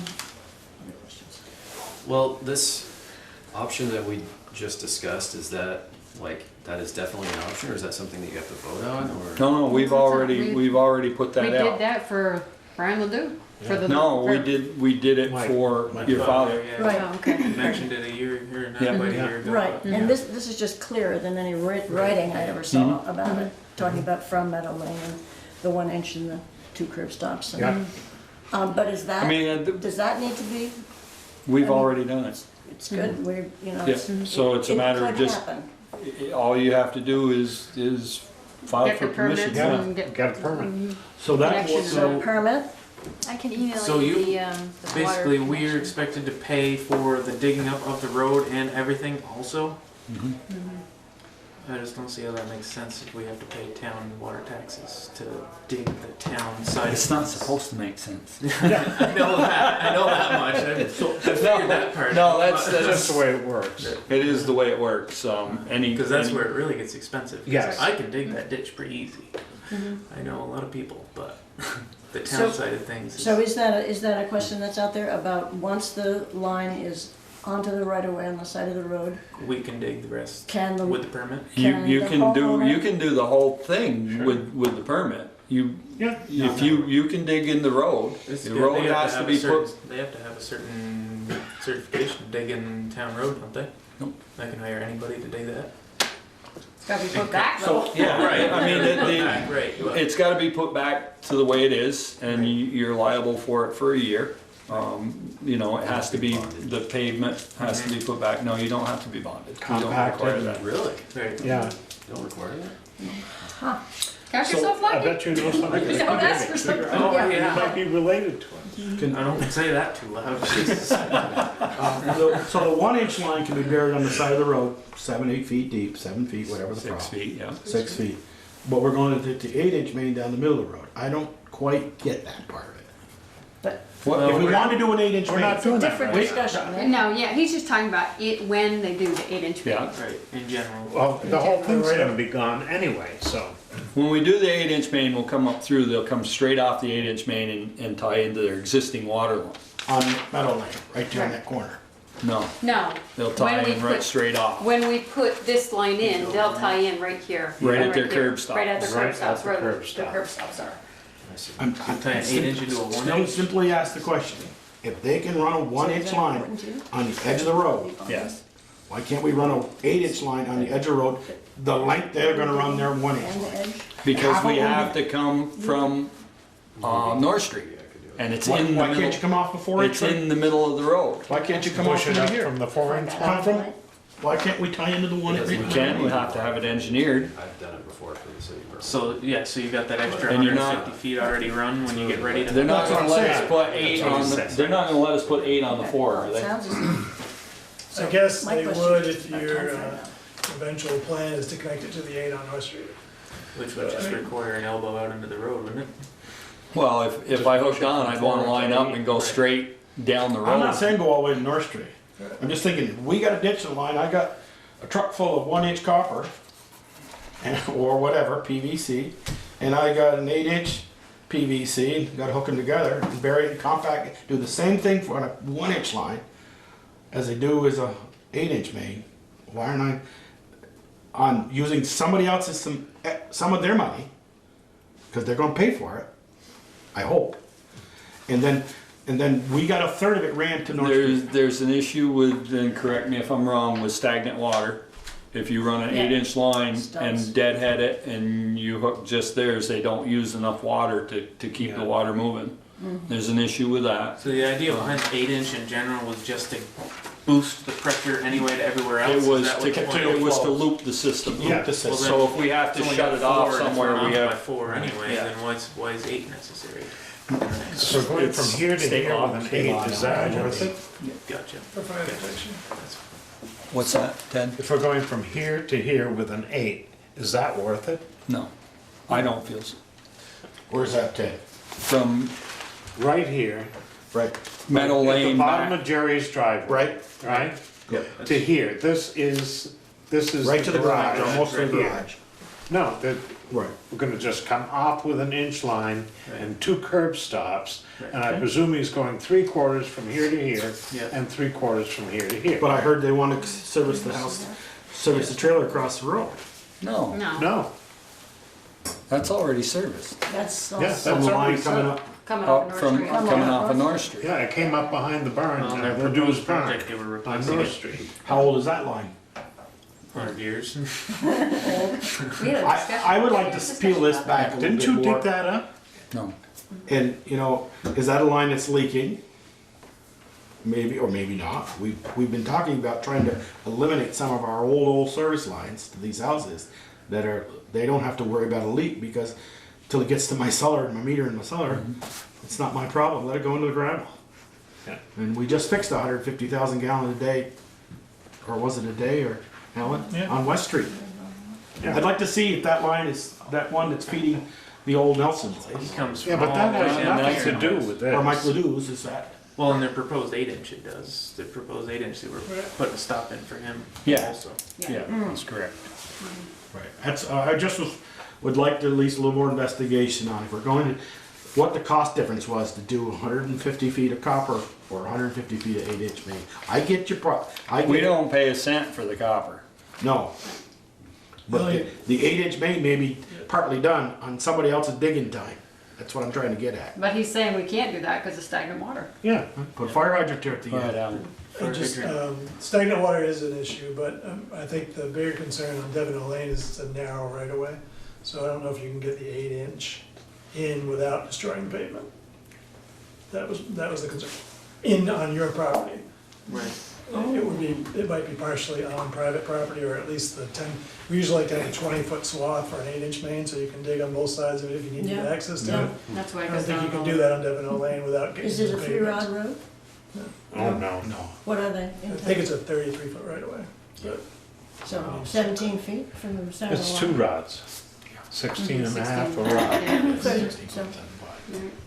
So So that was one of So the issues, 16 and that's why from the 8-inch main, From that's the stuff center, on North Street. 16.5 either way. Either way, yeah. All right. There's plenty of room to get a service line Right. in the A shoulder. regular service Yeah. line, But not an 8, the 8-inch wouldn't go. not on the shoulder. And Joel, from an engineering standpoint, I agree, I'd love to see the 8-inch up through there, because you have redundancy, you have valves, you have everything Plus you got involved. fire but It's hydrant at just, the end it's of an a 4 expensive inch. 450 feet. Drain that 8-inch properly. main. Push it right up. Well, I was wondering, maybe the road foreman's gonna tell us that street's gonna be paved in 2 years. Maybe. I don't Well, know. the problem, that's one of those deals where it's 4 inch all the way up through there, and it should be taken up to 8. And that's, in our long-range plan, that's probably gonna have to be done at some point. I was trying to get a third of it done on some other digging time. Digging time. You're not gonna get a third of it done going from here to here. I mean, they only have to go 10 feet in the pavement, and Yeah. they're out of the pavement. Yeah. So I don't see how you figure you're gonna get somebody else to pay for it. They gotta dig 100 feet to that second. He's thinking Edge of that getting it second all lot. in the, not What, underneath the 100 feet, pavement. where do you but- get 100 feet out of this? What's the width of your lot? 88. 88, okay, I was That'd be 12 about- feet off. It might be about the Not a exact lot. same. Yeah. but, Yeah. We're just going across the Well, we road would be in and the 2 shoulder. curb stops, and then Right. No, they're not going across the road, they're going from that They- corner, 88 feet. right here. Yeah. Yeah. They're going to Well, Jacob, they have to go- Jonathan's corner. Yes, Yeah, right here. they'll have 88 like- feet. No, they don't have to go to They're his gonna have corner. like but 10 it's feet, all- They don't 10 have feet to. here. Just to have get to go out to there. wherever Yes, their and that down. comes in. That's exactly. Which also depends a lot on his septic system, because his septic system is right in the front of the property, so they'd have to come in all the way on their first corner, I think. Okay. Right on the east corner, I think, is where he would have to come in. Septic has to be 25 feet from a I was service gonna say line 25 and 50 feet. feet from a main. So, And you may not be able to get an 8 up through there if the septic's out front, in Jerry Slager's house. Not on that, That's not right. on that edge of the road. No, Right, no, it's the gotta, right we're of gonna way's have not to be in the wide middle of the road. Right. Or on the other side, the edge. yeah. Okay.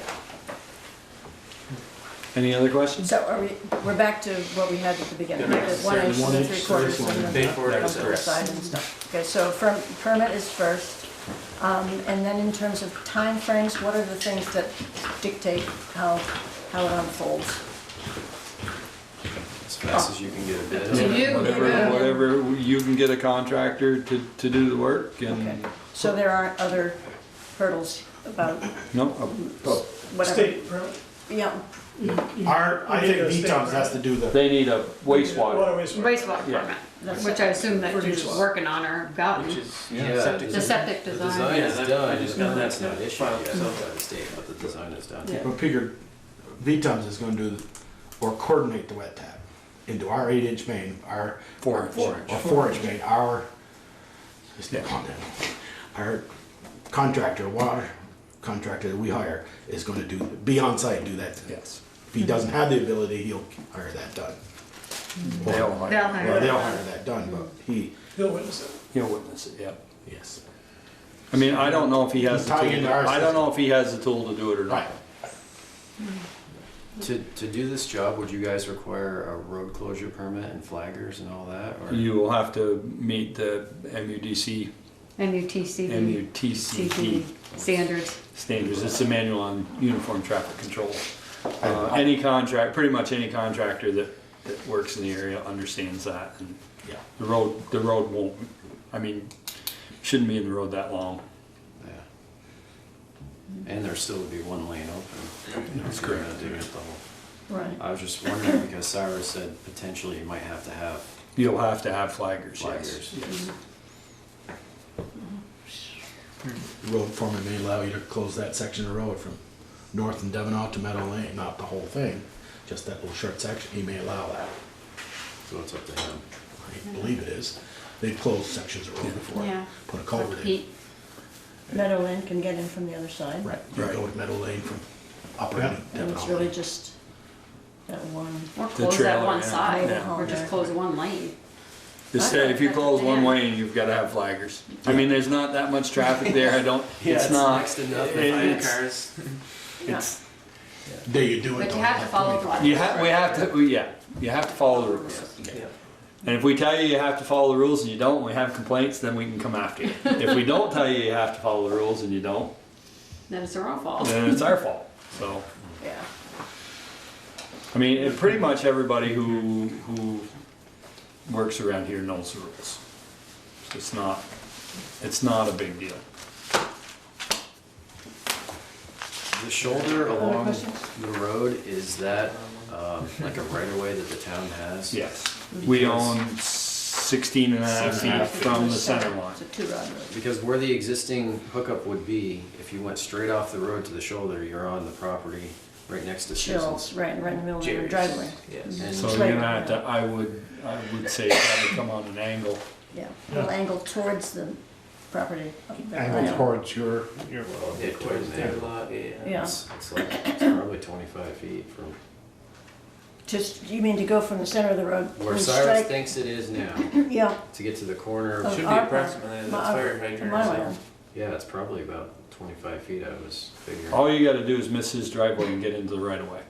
Okay, it doesn't have to be on our property, it can Okay. be just to the side of Right. his driveway. Just miss his driveway, you know, if you're looking at keeping him happy, just miss his Yeah, yeah, driveway and get to the, yeah, get to the like right of this. way. Certainly talk to him, but Yeah, Yeah. So I think he's got a culvert, doesn't he? I'm not sure. I don't see one. I don't think, I don't think so. I don't think there is one there. I think it's pretty flat out to the, right out to the road. Anything else? We go to Cyrus next? Permit? Permit. I'll email you the forms. And then, once we have the document, then it needs to be engineered and, Yours doesn't need to be engineered. no? It Okay. No, needs- you it needs to be need- on you the need- state. Wastewater It's the permit. wastewater It needs to be permit. on your wastewater permit. Right, yeah, that's why Kevin kept asking me about Right. if we get the water figured out yet. Would the water commission need to approve their water connection application? I don't believe so. I don't believe we don't No, approve. I've never approved a water connection. Okay. I think that's up to Cyrus to say, yeah, this is okay, and Yeah, I don't have anything else. thought you were working on a question. I'm all set, I guess. Whatever it gets. Thank you. Thank you, Tim.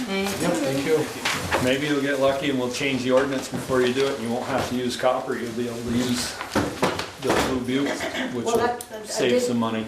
I did hear that the water ordinances are changing, and is this gonna be under the new regs? You wanna get your permit before the rates go up. Right. How soon? Tomorrow? So apply for your permit and get, I don't know, we haven't discussed it Yeah, yet, but I know right, it's gonna right. happen. Yeah. So get your permit under the current rules, Current rules. under the current fees. cost, and we'll sort out the pipe after that.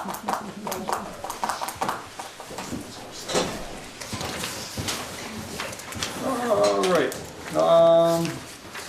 regular business. Consider funding options and whether to proceed with design and permitting a water line extension on Woodland Drive to Orchard Terrace along Lover's Lane. Alan, would you please I was gonna say, is that step Alan's? forward?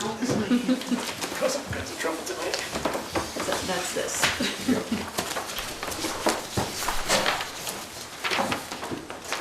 So Valerie called and asked, what roughly would it cost to do this, because there's been some interest from the property owners on Orchard Terrace to have town water. So we looked at the distance from where the line comes down over the hill, the new line that was installed this past summer, to basically the driveway at Orchard Terrace, and it's about 820 feet, 820 feet to that point. I don't know where we would actually go into the property. I do know the family center septic is right there. I do know the septic for this building is right there. Well, it's right in that hole, right beside the driveway, there's a big mound there. Here? Right there, yep. So, Right here, Right here? this part right here. Yep. Here? Right here? Right here. so there's actually septic on both sides of Orchard Terrace. That wasn't.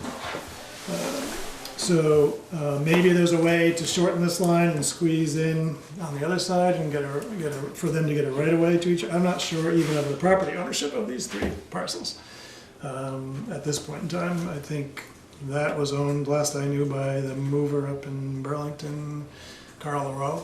Yep, still does. Still does. Still does. This lot back here is Terry's, I'm assuming. Yeah. And isn't he building back there? Yes. He's building. Yeah. And he wants water? Desperately. Yes. Yeah. And the family center, do they own their building? I don't know. Don't know. I think so. I was gonna say, I think they Yeah. do. Yeah. Because that was the old Spiceville building years ago. Right. Yeah. So, That's a name back name. so I don't know where the property line is. I don't know if it's something we could sneak around. They could sneak around the back and they could all figure out how they handle that. But I just They could basically, come right right down the drive, right down the center of the drive. down the center of the drive, they could, as long as they're 25 feet from the septic. Well, that's what I was on both gonna sides. ask you, would you be able to go down the drive if the septic Worst was on the cases, side? worst cases, they could sleeve it. They could put a small diameter 2-inch inside a 4-inch and seal it on both ends. The state's allowed that in the past. Okay. So that's the worst case. It doesn't, all it costs is the cost of the 4-inch sleeve to do that. So that's a possibility. So anyway, we were asked to just put a rough cost estimate together for the 820 feet of main, and you can see it's $128,000. 123 for 12. It's on the back. What Marsh said. 123 feet. So I was looking at the wrong. So that, about 100,000 roughly of construction costs and then engineering and permitting and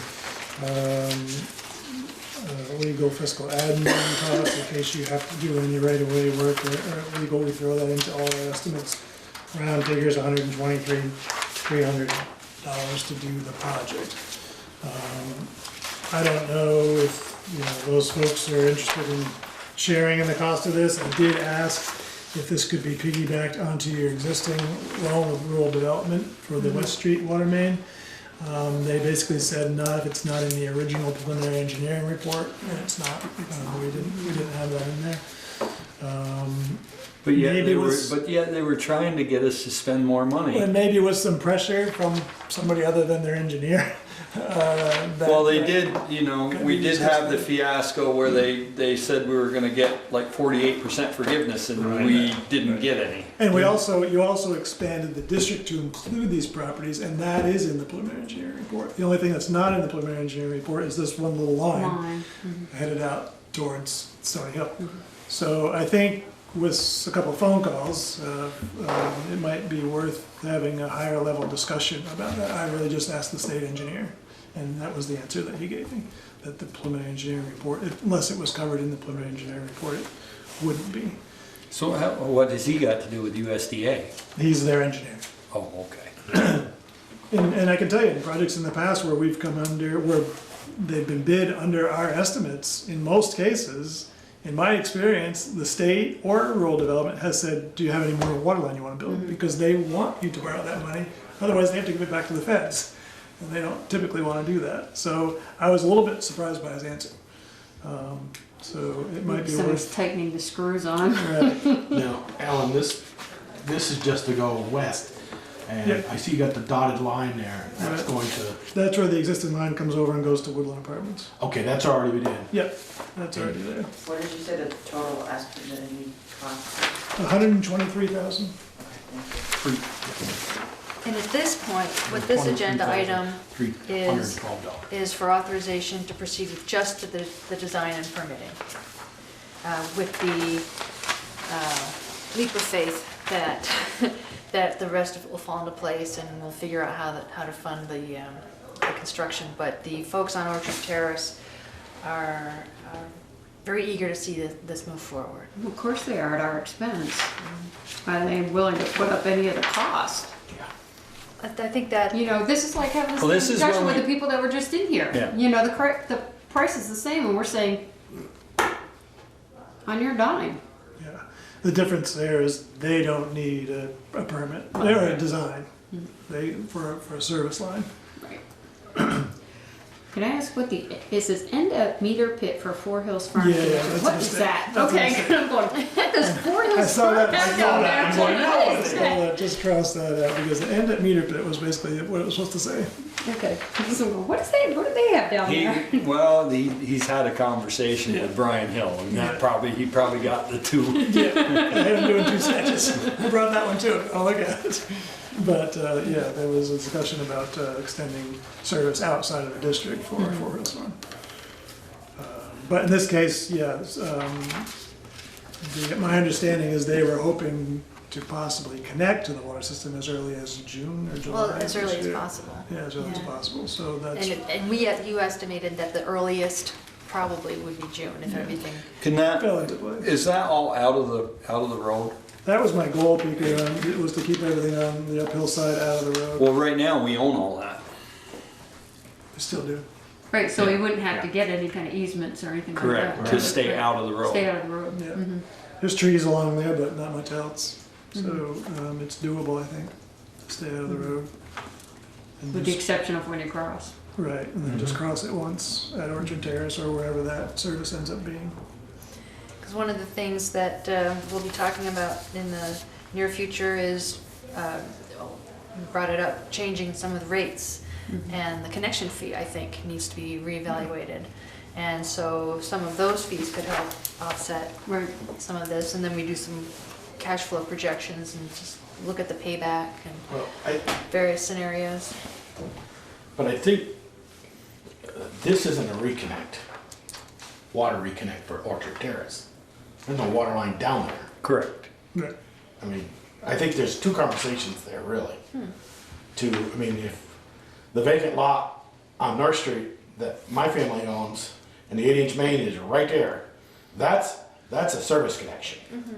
Down there, it's not a service connection. You know, if it's $600 for a service connection on Nurse Street on an 8-inch main that's there, of course they're gonna pay $600 down there in Orchard Terrace to run $128,000 or $123,000 line up to there. I think there's two different conversations, I really do.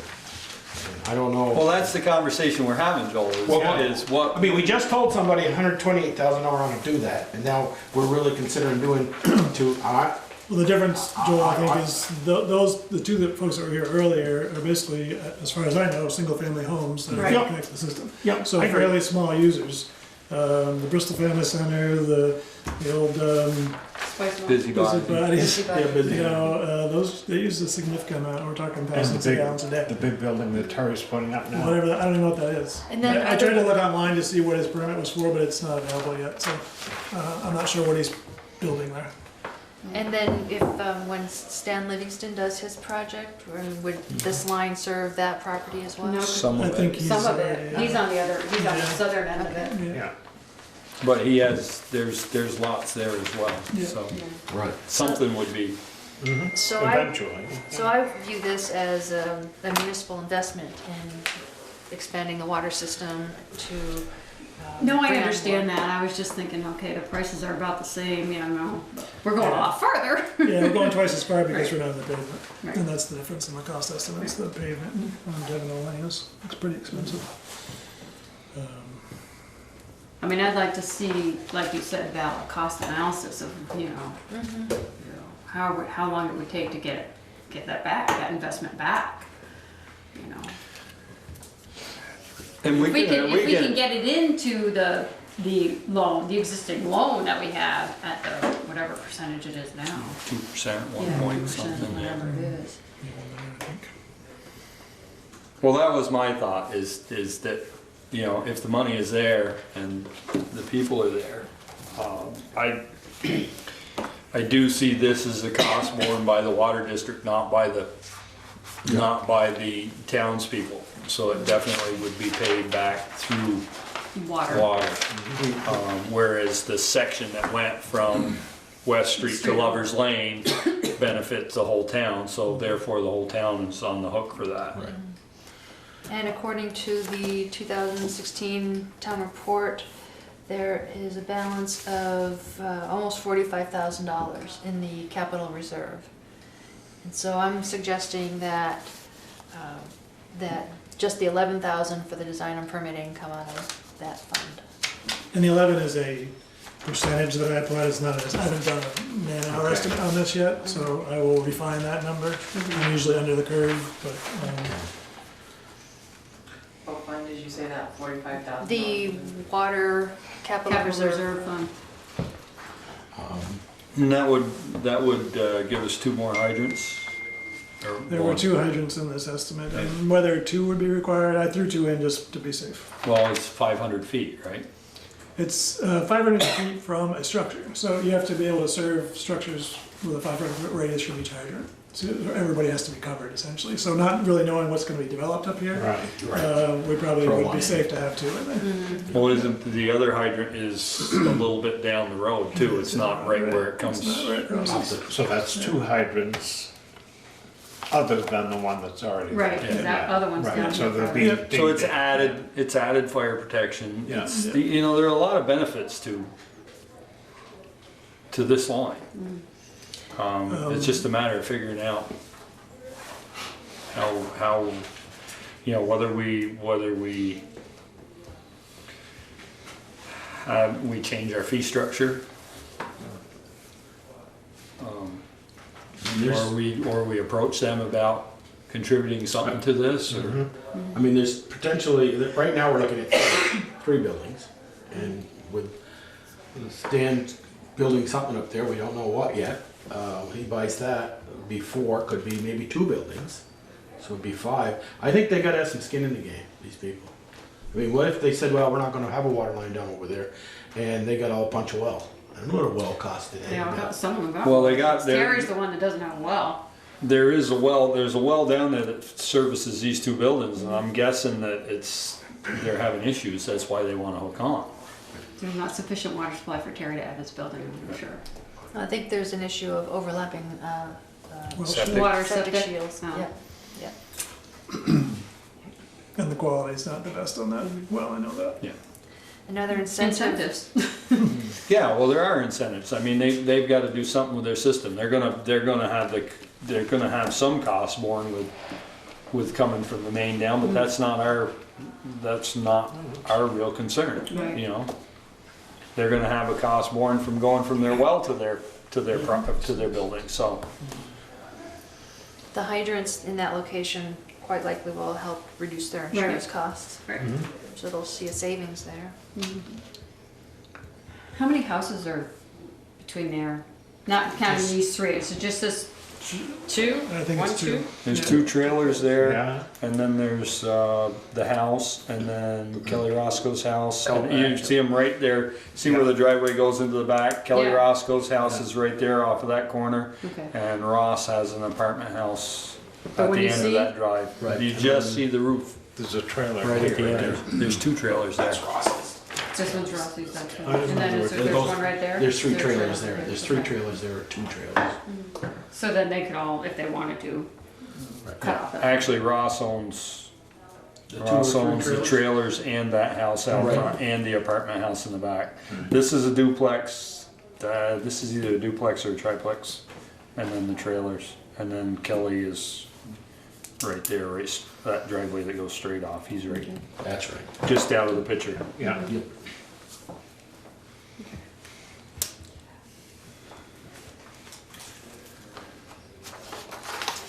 So I'd entertain a motion to have the engineering and permit process for this line started. That's where we're at. Yeah, I'll make that motion that we, and do the engineering and I guess take the money from the capital reserve fund. But I would also like to see what these guys are willing to do. Right. Well, we will before we, definitely, Right. before we put a line in, we'll. And they'll want to know what the costs are Sure. that are on the table. And we won't know that until we're further along. And at least the homework is done. Right. Will you take into consideration their septics as far as where that line ends? Yeah, I have to for the main. So anything I have to take into account where their septics are for the placement of the main. So what I don't wanna do is have the main go all the way up to that driveway if they can't go down the center of that road, is what I'm saying. Yeah, I understand. You know, we may be a couple 100 feet shorter if they have to work some sort I of. have the deal. information on the family center. I can look online to see if that. Yeah, that's a is on. brand new system, it just Okay. went in. There's Is a that great- out front, Peter, or out back? Great big mound right there next to the driveway. It's interesting because that was. I wonder if that's, That was where the original septic was. They moved it, replaced it over here. That one is, I guess, since failed, and then now they put them out here. and that's only for the old Busybody's place, that doesn't, that's not for Terry's. That's correct. Yeah. So, yeah. Somebody want to second that motion? I second. Good, thank you. And I think getting connection agreements from them before you go much further than that Oh, yeah. would be the way to go. Right. Oh, yeah. Should we? An actually written agreement that says they're gonna connect when you get the line down there. Do you want to add that to your motion, Michelle, or? I think we need to figure out a figure out a cost. cost We need to before figure we out do a cost that. associated with that before we approach them to do that part of it. Any further discussion on the motion? Hearing none, all those in favor signify by saying aye. Aye. Opposed, nay. Motion carried. Thank you very much, Thank you, Alan, for all Alan. the work you Thank you. put into Yeah, this. no problem. And I guess what I'd like to do is maybe suggest someone call Misty Sensigali at Rural Development. She's Jonathan's boss. I only spoke with Jonathan. And Misty's the one who financed the West Street project. So I can help with that discussion and provide some background on that, but to me, you've got, the funding's in place, you didn't use all the money, and there's. They did, they asked us if there was something else we wanted to do because they wanted us to spend more of that Spend all the money. money. They want us to spend it all. And I went looking in the preliminary engineering report to see if the lines were on there, and they weren't, then I sort of left it at that, but then this morning I checked to make that the district expansion map was in there, and that is in there, so I really think it's not technically covered entirely by the preliminary engineering report, but it's inferred. Yeah. You know, it's definitely inferred, so I think we have some ground to stand on there. And that will be your best deal money-wise. And the way I would approach that is a separate small purchase contract, not a change order to the existing contract, which you probably would agree with. Because it'll save us money. Well, no, because it's with the contractor that's done the West Street project. Oh. I would say do a small purchase with another, just put it out to bid with three local contractors versus a change order to the existing contract. Trying to be as polite as I possibly can. Doing very well. That works well for me now. Thank you. Now that I understand where you're going, I got it. You're not running off, right, Bill? Okay. Until we approve the pay orders, might stay around. Okay. Pay orders? Yeah, we gotta do pay orders sometime. When we do the pay orders, I got some questions on the bills. Oh, okay. Consider request for Preservation Trust to waive fees for Holly Hall for the State Historic Preservation Conference. I make a motion, we waive that fee for this. Yeah, I second it. We have to wait for, well, I can vote, I guess.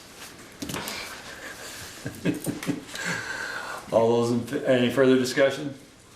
Hearing none, all those in favor signify by saying aye. Aye. Aye. And we can wait for Michelle, I guess she's I wonder how coming many back. people that's going to bring into our town. Quite a few, I suspect. yeah. The motion is to waive the fee for the, Yep. you're an aye? Yep. Okay. On it. All those opposed, nay. Motion carried. It should be about 300, I think. Good. Last year's was very well attended. I'm gonna skip the next one because I don't want to do it. We don't have to accept it. Acknowledge notice of retirement of the road foreman, Peter Bouvier, effective April 13th, 2018. You want me to make that motion, We do not accept his. You can I never. think he's driving truck Monday morning the 15th, I'm Yeah. not sure. It's gonna be a sad day. Yep. God bless you, Pete Bouvier. Is he actually retiring though, like, Well, no. like last time? Pete, Tasha, you know your Uncle Peter. I would like to honor the acknowledgement of retirement of Peter Bouvier for road foreman and wish him well in his future endeavors and thank him for his service to the town of Bristol and to the state of Vermont Highway Department for the last, as he told me the other day, I've been chasing 45 years. I've been chasing snowflakes for 45 years. It's time for somebody else to chase it I'll second it with regret. with regrets. Any further discussion? And he got omitted from the town report because we didn't have his letter yet. But it doesn't happen until after town meeting. Right, right. So we can recognize him at town meeting. Mhm. And in Do it next year's before he report. takes off. Do it before he takes off. Yeah. All those in favor signify by saying aye. I with regret. Those opposed, nay. Motion carried. I knew it was coming, but I didn't have it yet, so I didn't dare do it. Right.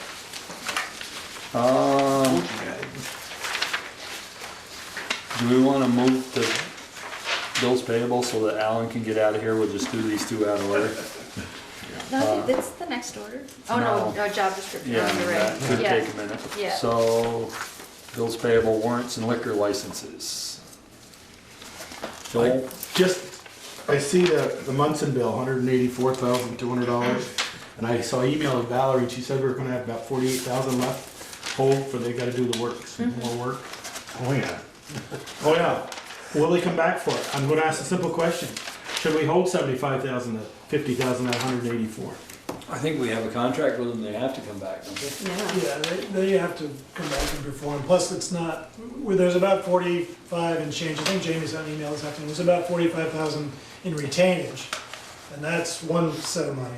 But they also have more work to do, the sidewalk work. Okay, so the 48 that she told me is not retainage and the work for the sidewalk. No, that's just They come back. Right. just retained, so they still have the sidewalk work to do, which is 35,000 or so. So there's over 70,000 of Okay, all right. Now incentive. that makes me feel a little Yep. better. Yep. We've got some leverage against them. Okay, that's all I wanted to know. What we are in though is liquidated damages, and I know James discussed this with Valerie, is that we're sending you bills now that are beyond our budget because they've gone over their time allotment. And you have the power to assess $800 per day in liquidated damages for every day that we're out there watching them work, because we have to be by the permit requirements. Yeah. So we've sent you invoices marked liquidated damages because it's beyond our contract. And you should be recovering the money from the contract, How? Absolutely. withholding it from their payment. That's what I wanted to hear. Right. So maybe we should, Yeah. we should hold 40, That's 50,000. It's not that much, it's $800 a day, so it's, I can't remember how much, I think there was There's one 3 bill. weeks estimated time. Yeah, They've still got left? Yeah. well, this is for time they've already done this fall. So in the They're supposed to be spring, done they'll be by additional, our time in the spring will be additional as well. Right, And you can withhold that from the last payment. But I would recommend withholding liquidated damage from this payment, liquidated damages from this payment, because if you save it all to the end, then they won't have the incentive to come back and finish. So you're saying we should take some liquidated damage, do we know how much that is? Yeah, Well, I'm it's doing on it our right now. invoices, so I can give you 5 some- weeks, it's $4,000. No, it's an actual invoice, there's an actual invoice for Oh. our, Yeah. I was just For when saying, they- your for when they $800 a actually have day, to- It's not your a winner. $800 a day yeah, is 4,000 a week. For when they actually have to be for here. when we're actually have to do that. Right. So is Val going to get that number? I believe so.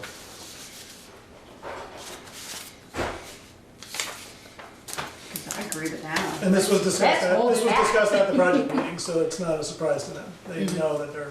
They know it's coming. Right. They've got to know it's coming. Yeah. We've currently spent $10,400 in your invoices for liquidated damages.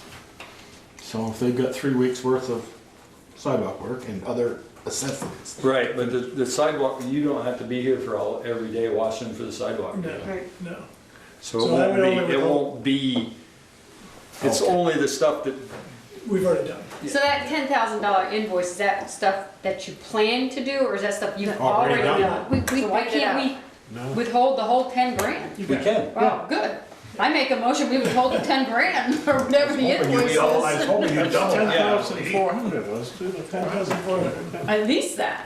We'll withhold the liquidated Right. liquidated Right. damages. And if the additional work in the spring is estimated to be 3 weeks and it's $800 a day, that's But- We want Yeah, to, we're not because he gonna doesn't be have to there be every there every day. For sidewalk work, we're think we not got gonna be there every day. 15,000. They're not burying So water that's- lines. so- But I understood that to be $800 a day It's, per day. no, Just- it's actually up to, you have to justify the charges. Okay. So, I learned that lesson a long time ago. It's up to $800 a day, and then it's, how many hours our person is on site. So it has to So, be backed up by invoices.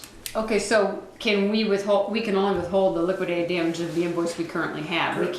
We can't withhold extra Right. for what might happen. Right, Okay. because I can't tell you how many hours it's gonna be there, how many days it's gonna be. We knew what might See? happen at the We beginning. can hold back. Things would have been- We don't have to pay that bill. We're approving bills tonight. But we can't say, well, I can't make a motion to withhold more than the invoice we have for the liquidated damage, because Alan just said We we have owe to the- prove, we have to yeah. prove the liquidated damages. That's work that's been done It's that we working owe. done, right? you're required to pay that by contract. Yeah.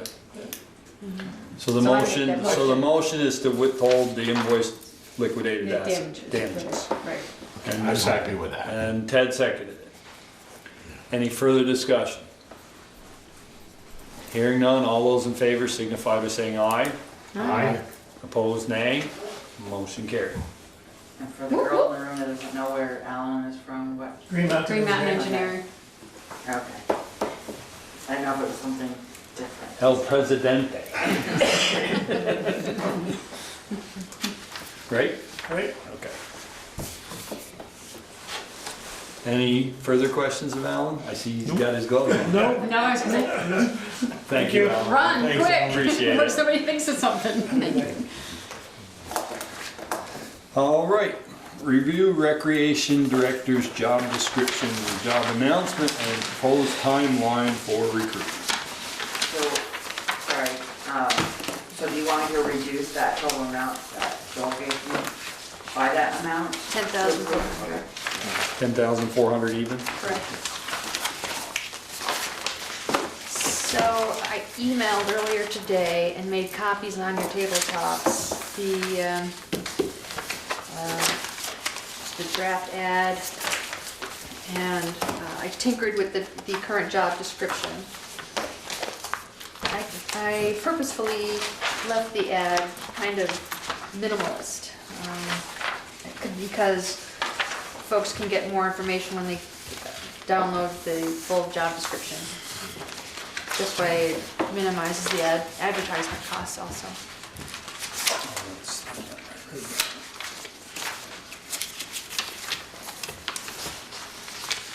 And I looked at a lot of different job descriptions for rec directors, and so made some tweaks based upon what some of those had in there.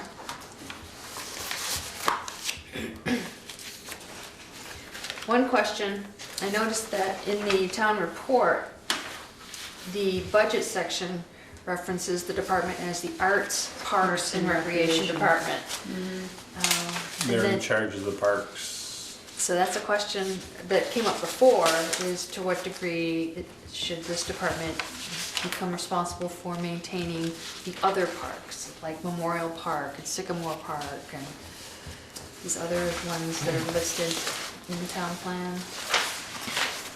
Well, we take care of the mowing and all that out of our end of it. I know, like, Sycamore Park, they've taken care of getting the outhouse down there in the summertime, and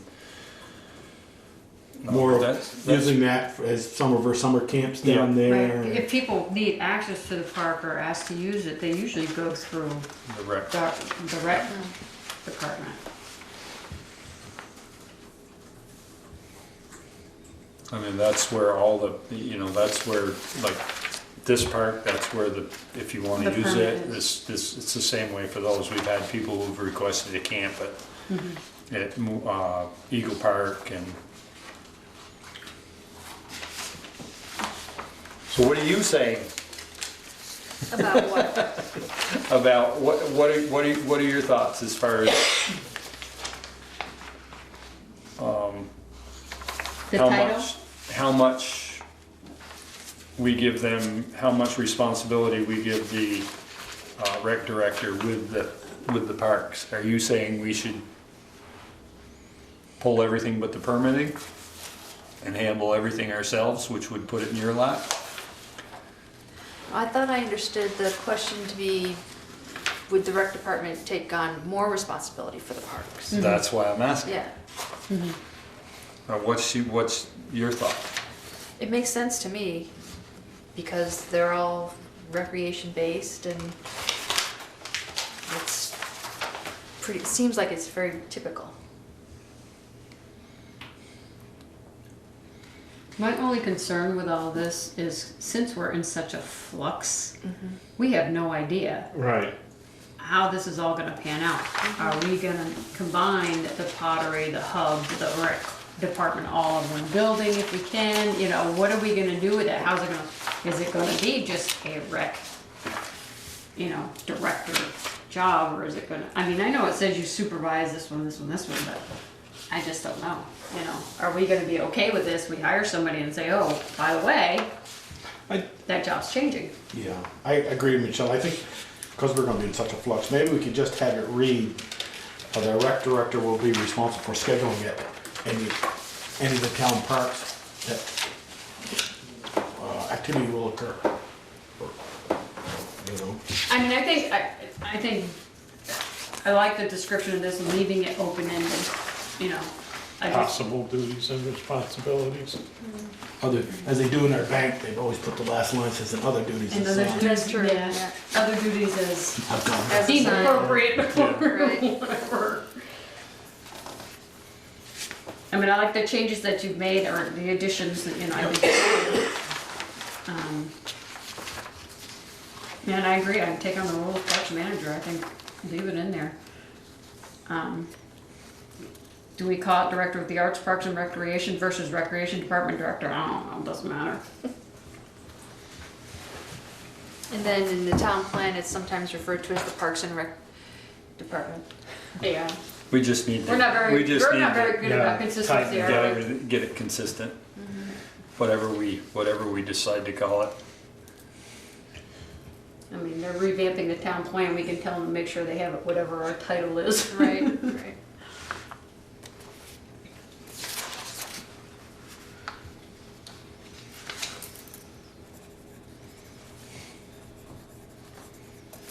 Now, I did a comparison of salaries also, and that's on your You see that? on your tabletop. This is from the this table is from the VLCT compensation survey. What it doesn't tell us is how long those individuals have been in those positions, which is a pretty significant detail. Right, I mean, and the amount they have to do is certainly gonna change depending on how big they are. Right, right. So, in the ad, the salary referenced is low to mid 40s. I've also seen them, it's not uncommon to see the positions in high 30s to mid 40s. I think that you've got it listed there gives us some movement. You know, it doesn't hold us down. That's what you advertise, you know. To start with, you know, look at the Village of Essex. You know, I mean, it's quite a spread there, from 41.5 to 77, and they've got almost 10,000 people. Well, look at the Essex versus Colchester, who's got Yeah. more people, and Right.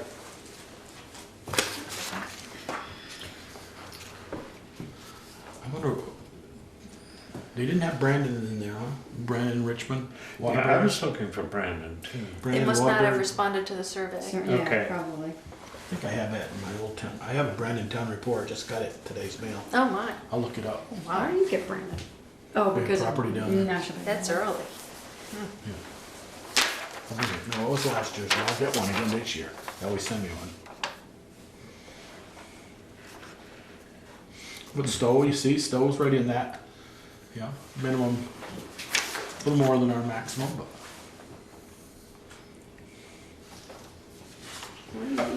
Right here, Stowe, 40 to 50. Now, there are two different positions on this chart. There's one assistant director and then director slash manager. Here, turn it over. I can't, Park and Rec Director, Manager, and then this one is Parks Rec Supervisor and Assistant Director, okay. And then you got seasonal ones. Thing that doesn't tell you is how extensive and developed these rec departments are. And how many people they supervise and all that stuff. Exactly.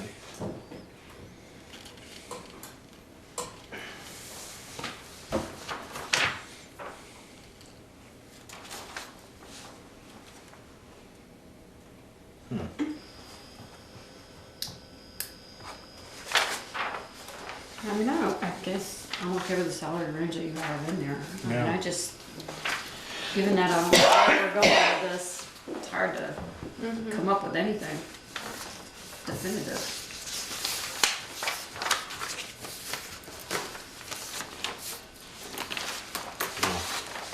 If we send it I out. go for high 30s and mid 40s. Yeah, I think so.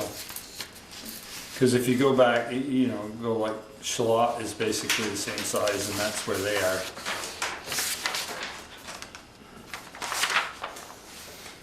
You're looking at the Parks and Rec Director Manager, not the Yeah. Supervisor, Assistant Director. Right.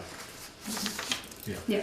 Yeah, that's what I was trying to, and, well, what was,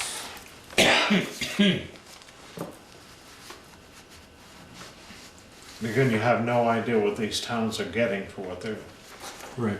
spending.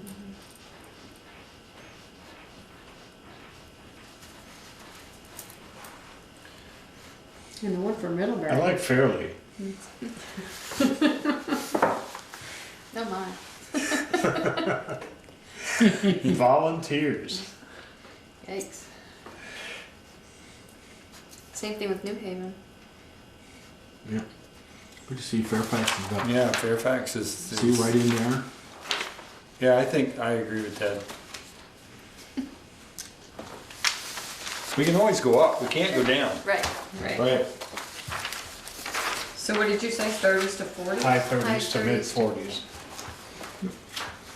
So I thought that's rather right, than the that's- 35 to 45 she has in here, you wanna leave it at that? Yeah, I that's mean, we what it can put says, it anywhere salary, in 35 that. to 45, I would Yeah. say that. Leave it there, right, Ted? You said mid-30s to mid-40s. Oh, 35 is mid 30s. Mid-30s. Yeah, saying 45 is mid-40s. Well, the other, this position title, and then I was reading this, which says salary low to mid 40s. And then this one says 35 to Right. 45, depending on experience. So I was just trying to get the two to match. Right. Sure. Yep. Yeah. So yeah, I would fix that, Val, if we've got it, you know, that's what we're saying in here, 35 to 45. Cleaned up, this one cleaned up, right? Well, that's not gonna be published, this is, Right. not, or at least not in the newspaper, whatever.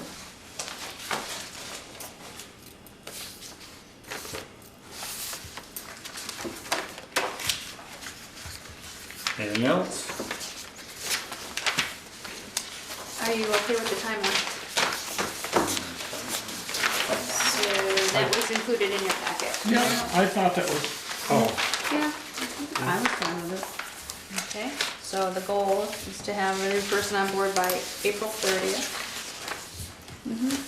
That way there's a good overlap with Val, so that Val can help get that person oriented.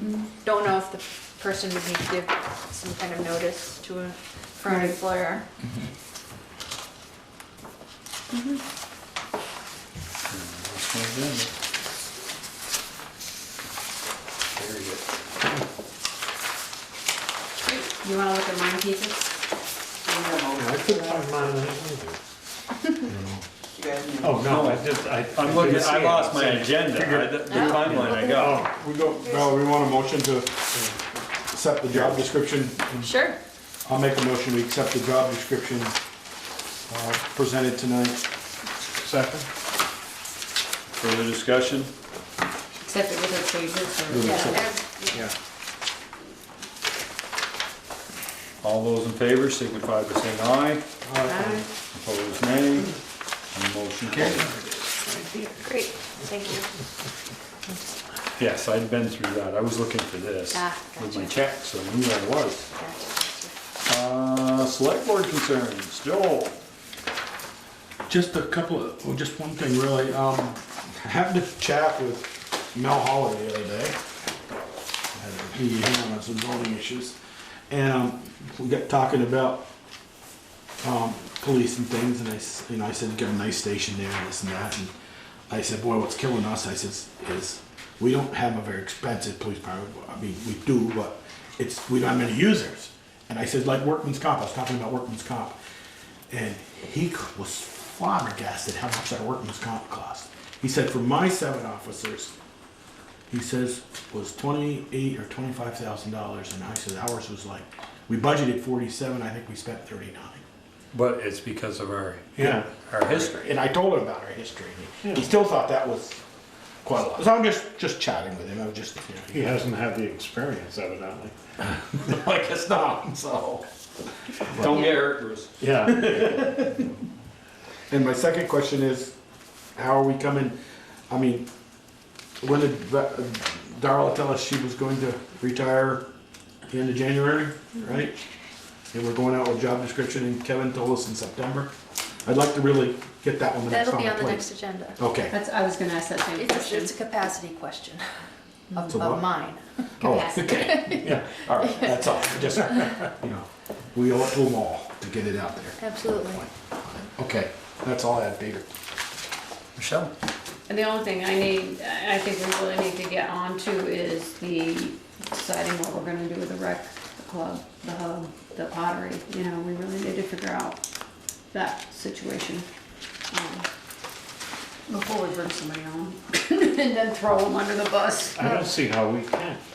Val offered to meet with the select board, and Darla also offered to come in and talk with the select board about their thoughts and their experience and their recommendations. I'm curious, and I don't know how the rec club feels, where if there's a spot over at the hub to put the pottery. You know, because that would save you that rent. Sure. That's $600 or $700 a month for them. If we're already renting this building.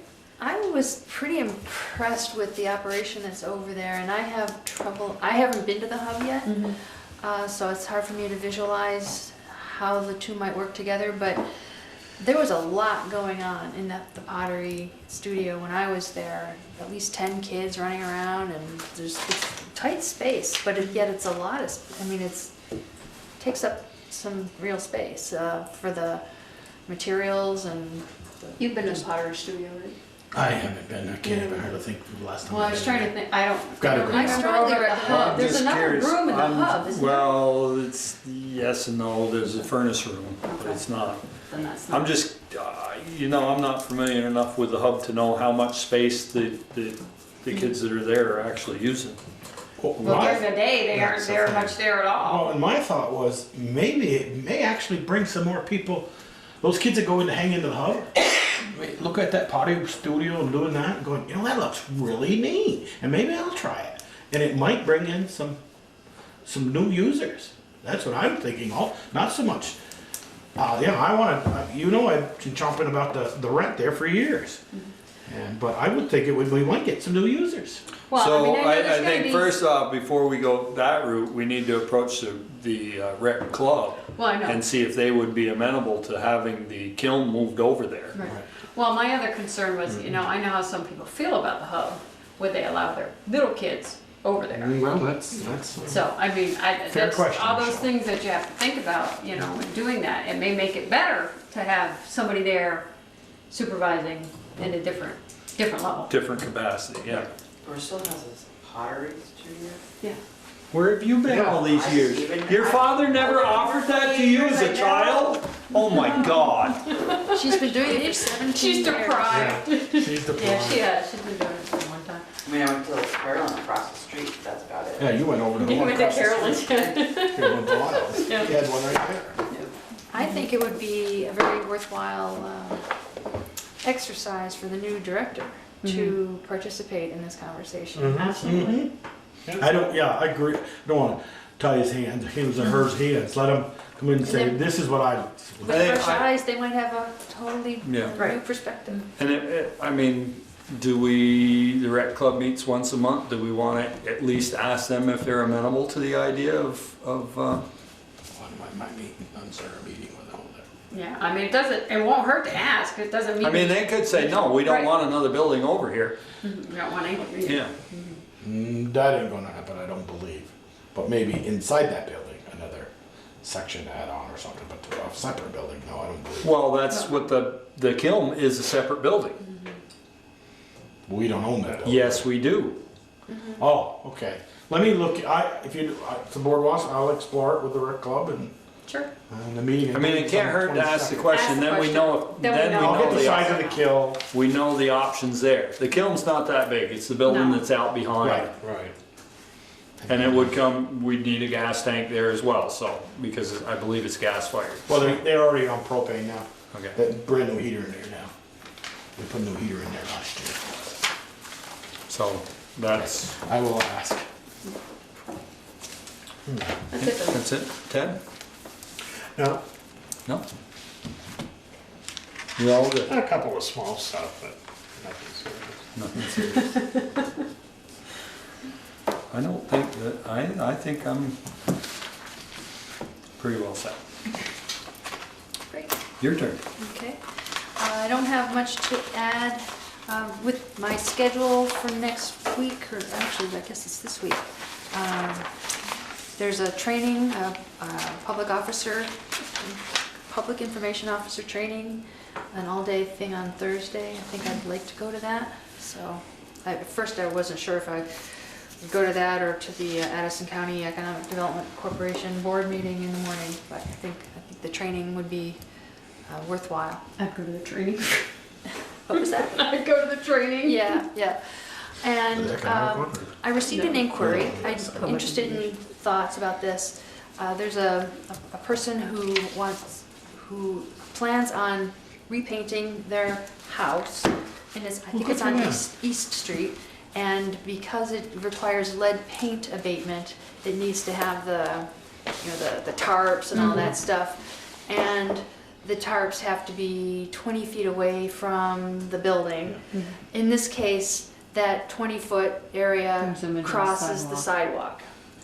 And the question is there some way that the sidewalk can be blocked or an alternate route? Is there a way to coordinate that work?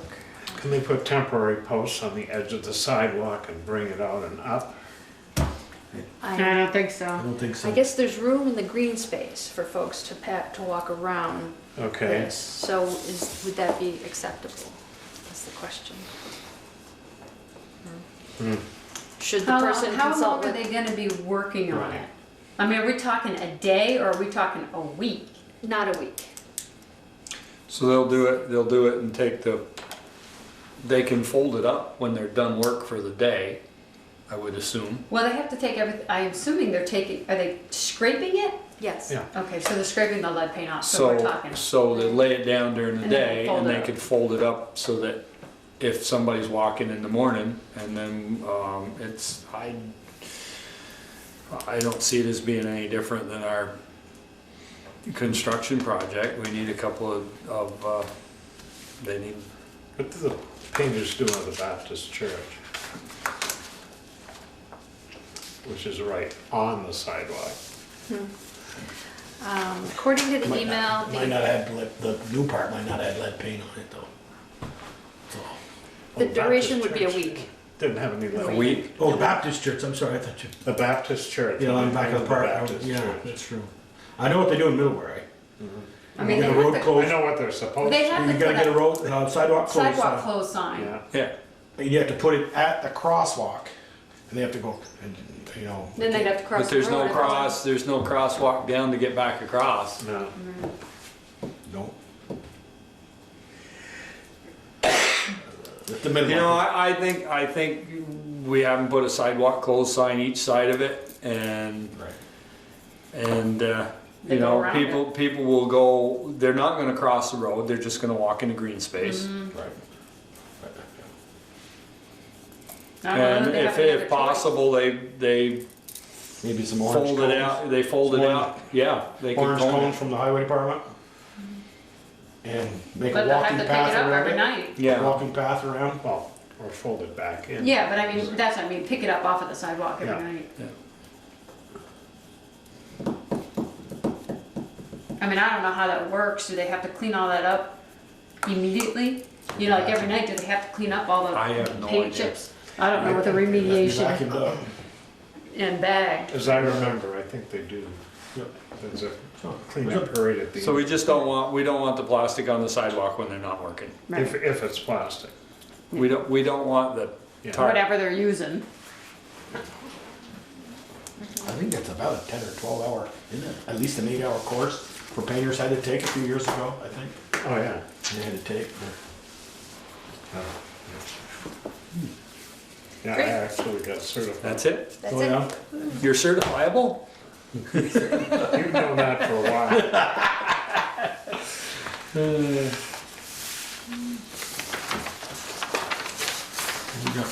And we have to go into executive session. Read ahead, Michelle. Was there any personnel? Correspondence. Was there any correspondence? Correspondence. Anybody?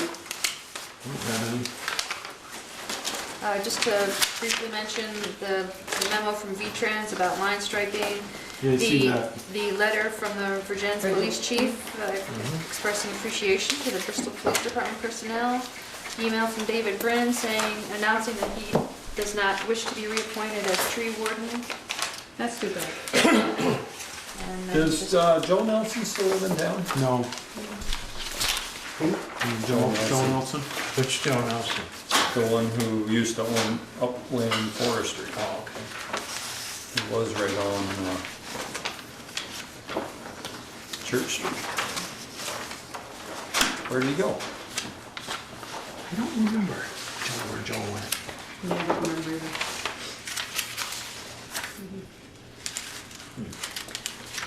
And you do have the V-Trans highway certificate that needs to be signed. Make a motion, the board chair sign the V-Trans. Actually, everybody has to do it. Oh. Oh darn. Uh-huh. Uh-huh.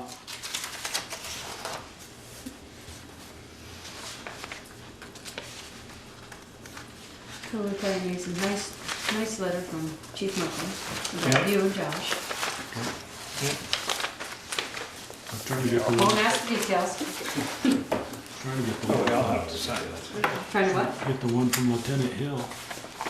It's here somewhere.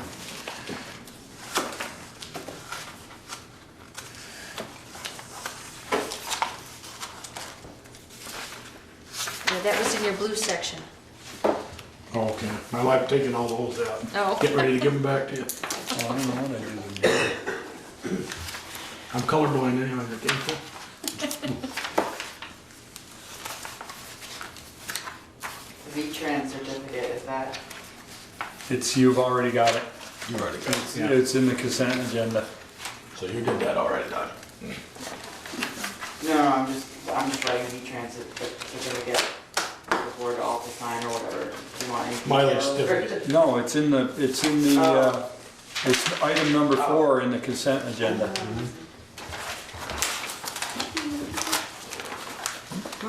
So what did folks think about the consent agenda? I like it. You mean from George? Oh, good. No, I think, yeah, I don't think it went exactly as planned, but This one, the email. I wonder if, No, there's another one from Lieutenant Hill. how do you feel about the consent agenda? It seemed like we tore some of it apart, but Well, you will.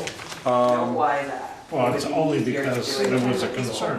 but so, that's just. so maybe, I guess for my sake, for future reference, the consent agenda, do we want to just buzz down through and ask if there are any concerns and then make the motion? Yeah, I think that's probably good. And then that way we can just, what we can do is we can read them off one at a time, go through them, and then somebody can make the motion after we've gone down through the list. Because I think there are going to be questions on a lot of them that, Well, I have a question then, figure on that question. Where you call the meeting to order, that says review the agenda for additional removal or adjustable items. yeah, Would we put the consent agenda above that, so if we wanted to move anything out of the consent agenda, we could put it in there? no, No, because the way the consent agenda works is if you want to move it, you move it. Oh, okay, Yeah, okay, That's the way it was explained to me okay.